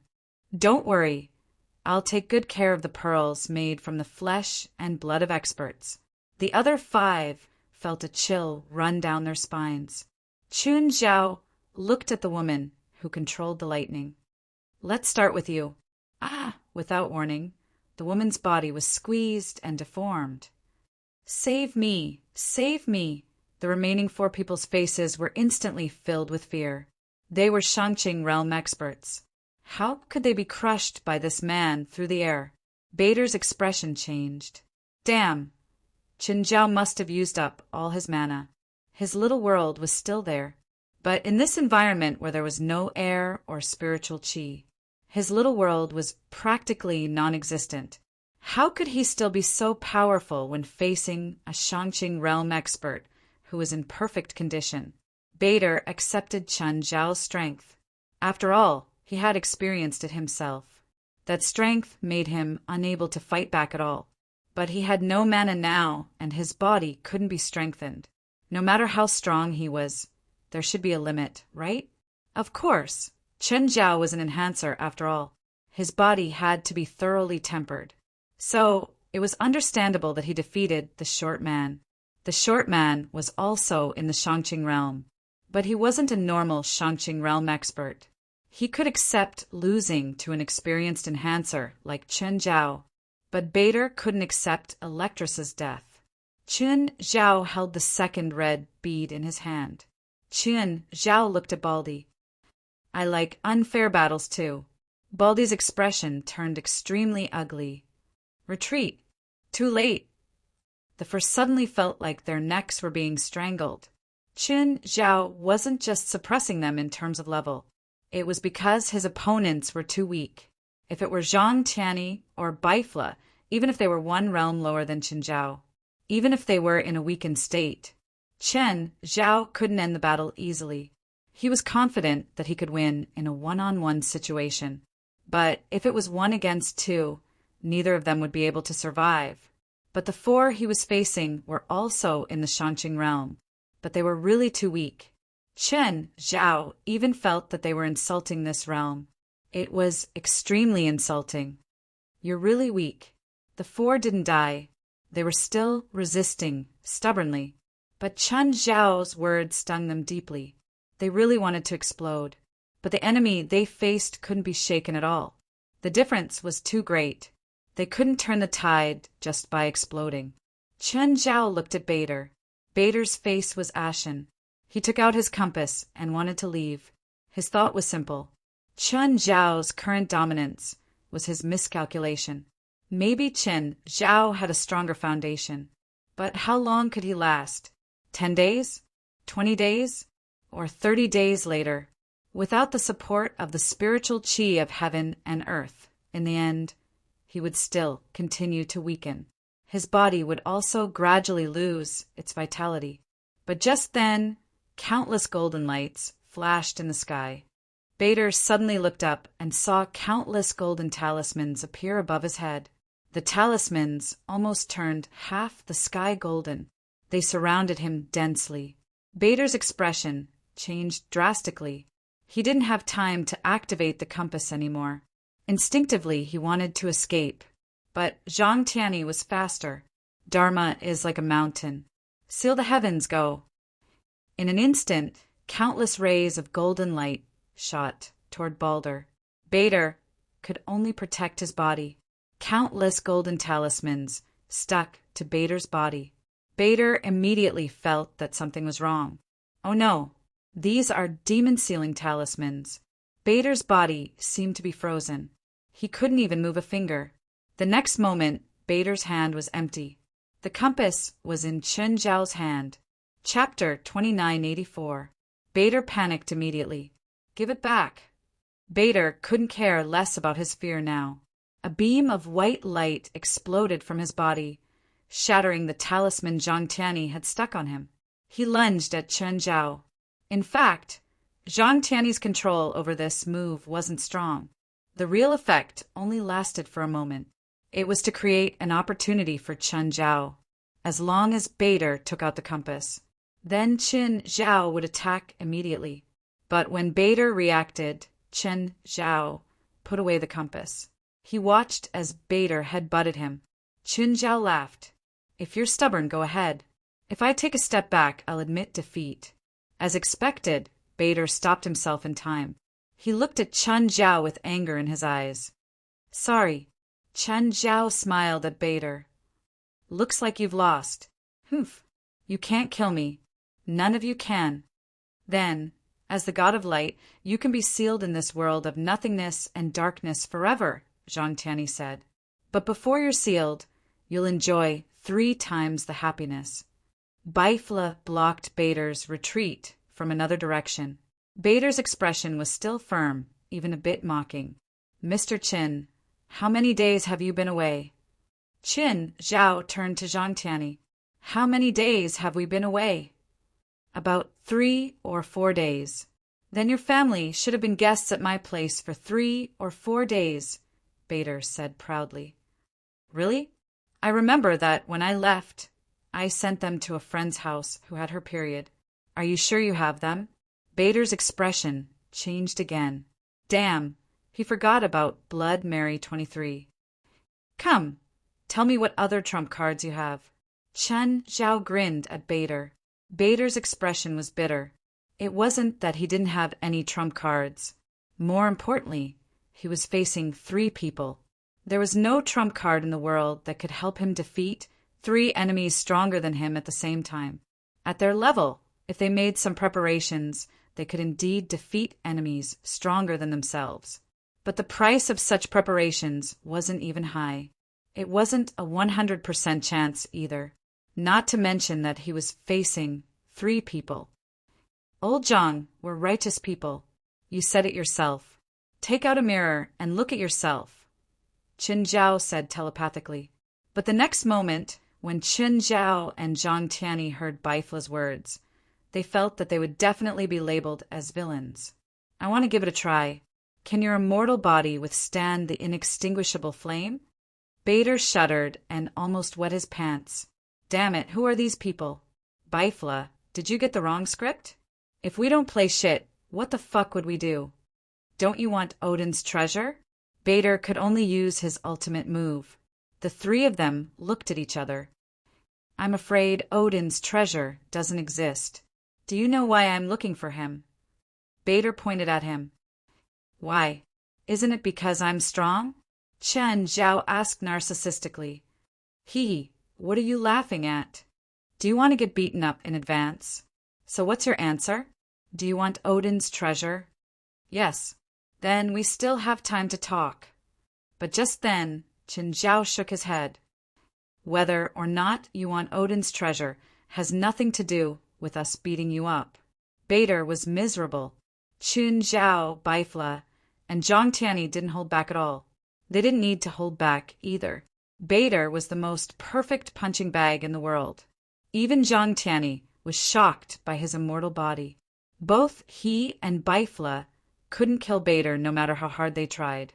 Apart from torturing Bader viciously and disgustingly, Qin Zhao didn't participate in the research at all. Because he'd already tried it before, Bader indeed couldn't be killed. Reality also proved that even Zhang Tianyi and Baifla's 600 years of intelligence couldn't do anything to Bader. But this didn't mean that Bader would be happy. Regardless of whether the three could kill him or not, he was still a loser. The three weren't just ridiculously strong. Most importantly, they were ruthless. Can we have a good talk now? Of course. Can I get up first? Also, take your foot away from my face.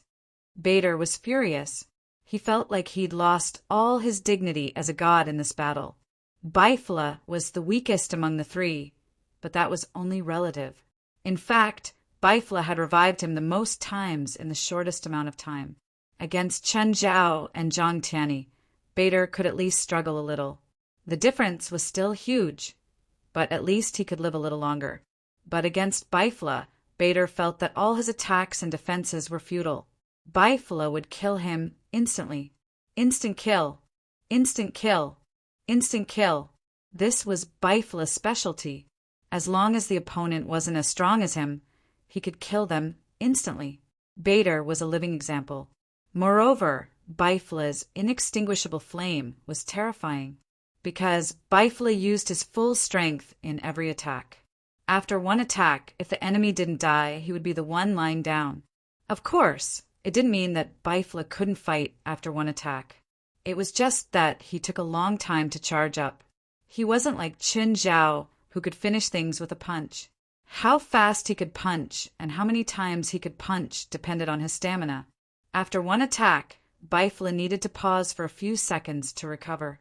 These few seconds weren't long for a normal enemy, but at their level, a few seconds were enough for them to have babies. This was also why Baifla would lose instantly if he couldn't beat him, and win instantly if he could. Of course, this was Baifla's strength.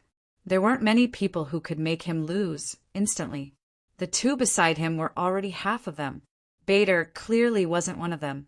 Zhang Tianyi's attacks belonged to the neutral path.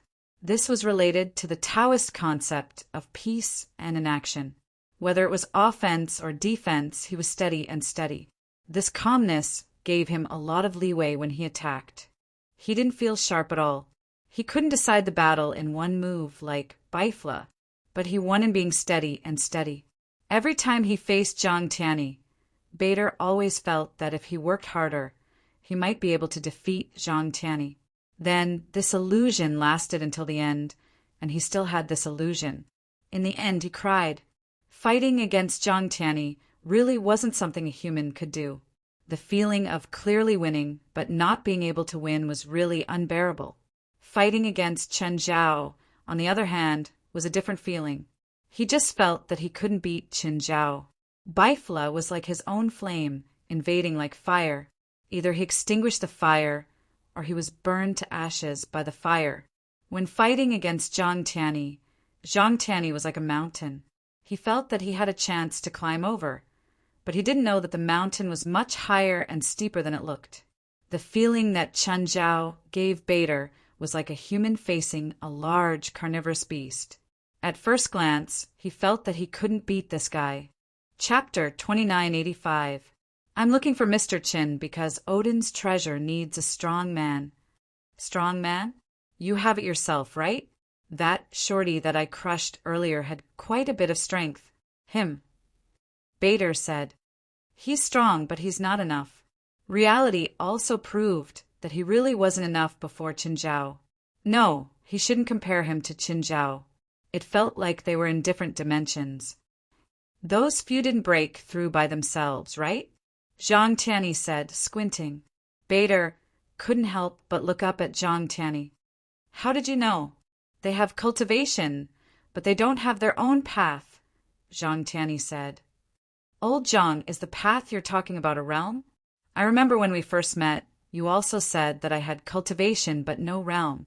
Bullshit. Dao and realm aren't the same thing. Zhang Tianyi rolled his eyes at Qin Zhao and said telepathically, when I said that you didn't have a realm was because your state of mind was arbitrary and your foundation was extremely poor. Dao is your own path. If you don't have your own path, you can't break through to the Shangqing realm. Bader couldn't help but look at Zhang Tianyi more seriously. He had indeed underestimated humans. This was especially true for the most powerful humans in front of him. Yes, Bader answered quickly. They actually inherited someone else's realm. Someone else's realm? So you have a way to take someone else's realm and transfer it to someone else? No, those are the experts who were loyal to me in the past. After they died, I used a special method to preserve their corpses and souls.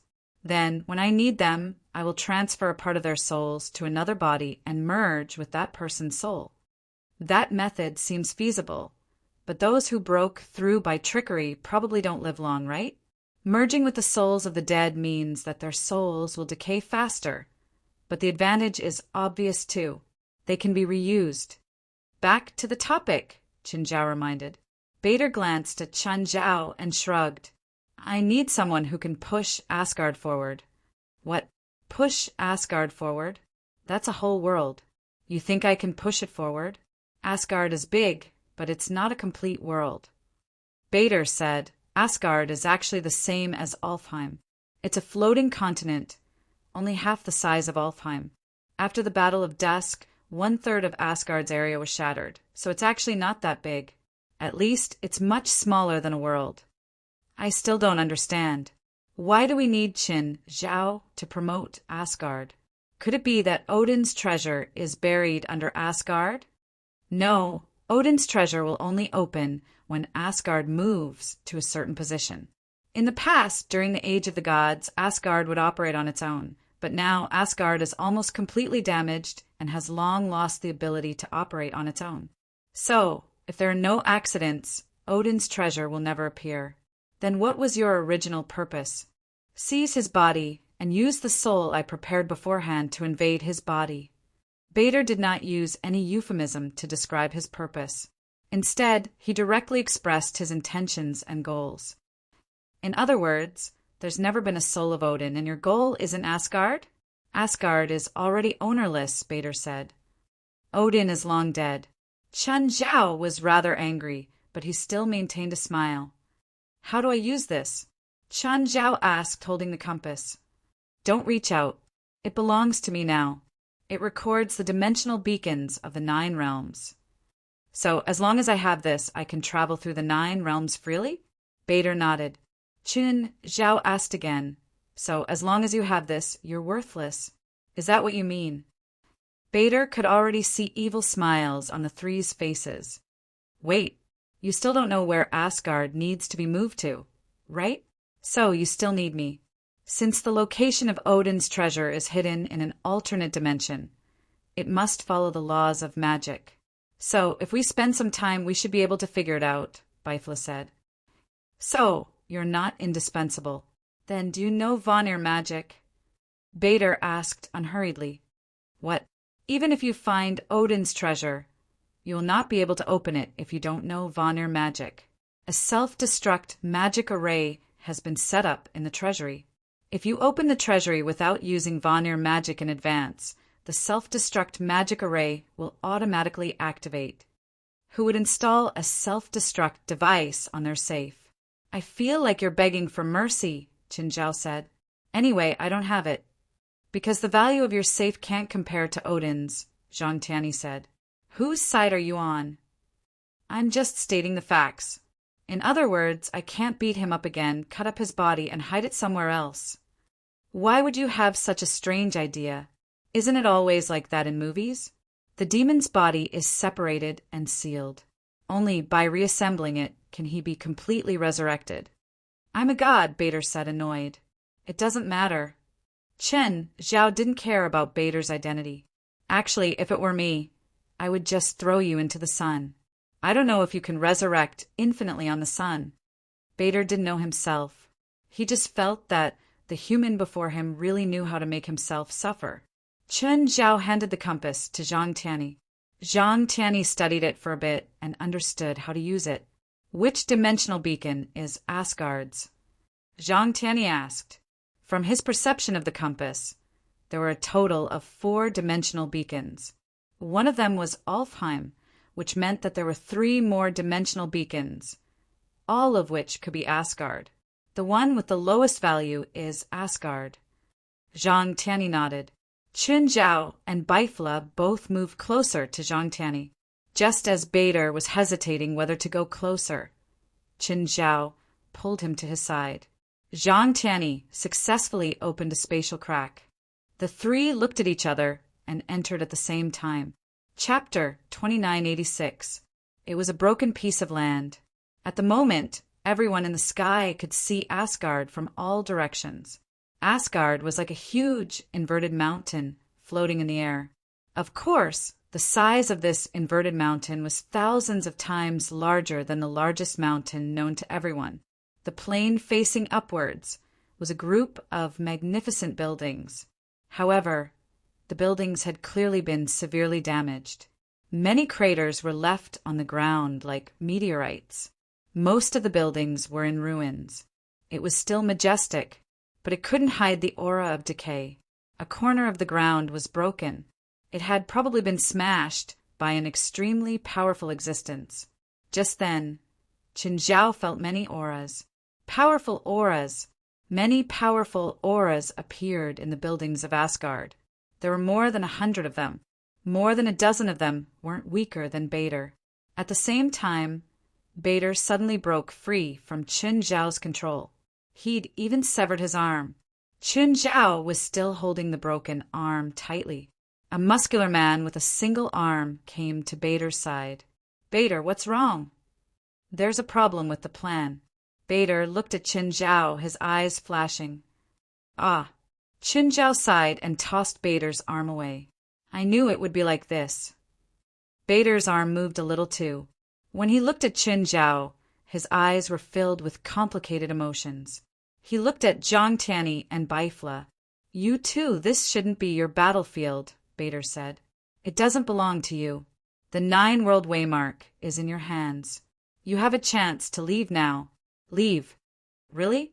Baifla, how about we leave? Zhang Tianyi's face was filled with exaggerated terror. Baifla nodded coldly. Sure, when do we leave? Have you booked the tickets? Bader's words obviously wouldn't make Zhang Tianyi and Baifla waver. What a joke. They weren't kind people, and he was threatening them right in front of them. If they abandoned their teammates to survive, they might even run away in fear without fighting. Not only would they be unable to improve their cultivation for the rest of their lives, but they might even fall out of the Shangqing state. Is your grudge against me that big? You've schemed for so long just to deal with me. Chen Zhao looked at Bader helplessly. Bader's expression was also complicated. Mr. Qin, actually I don't hate you at all. On the contrary, I admire you very much. Then I don't understand. Since you admire me so much, why are you still scheming against me? After all, there is a reason. Bader smiled. Whether you understand it or not, whether you accept it or not. Just then, Chen Zhao, Baifla, and Zhang Tianyi looked up at the sky. The enmity of the heavenly Tao, the greatest enemy of the world. The sky above Asgard was suddenly raging. A terrifying giant was formed by the gathering of wind and clouds. It was a bearded giant wearing a horned helmet and dressed like a Viking warrior.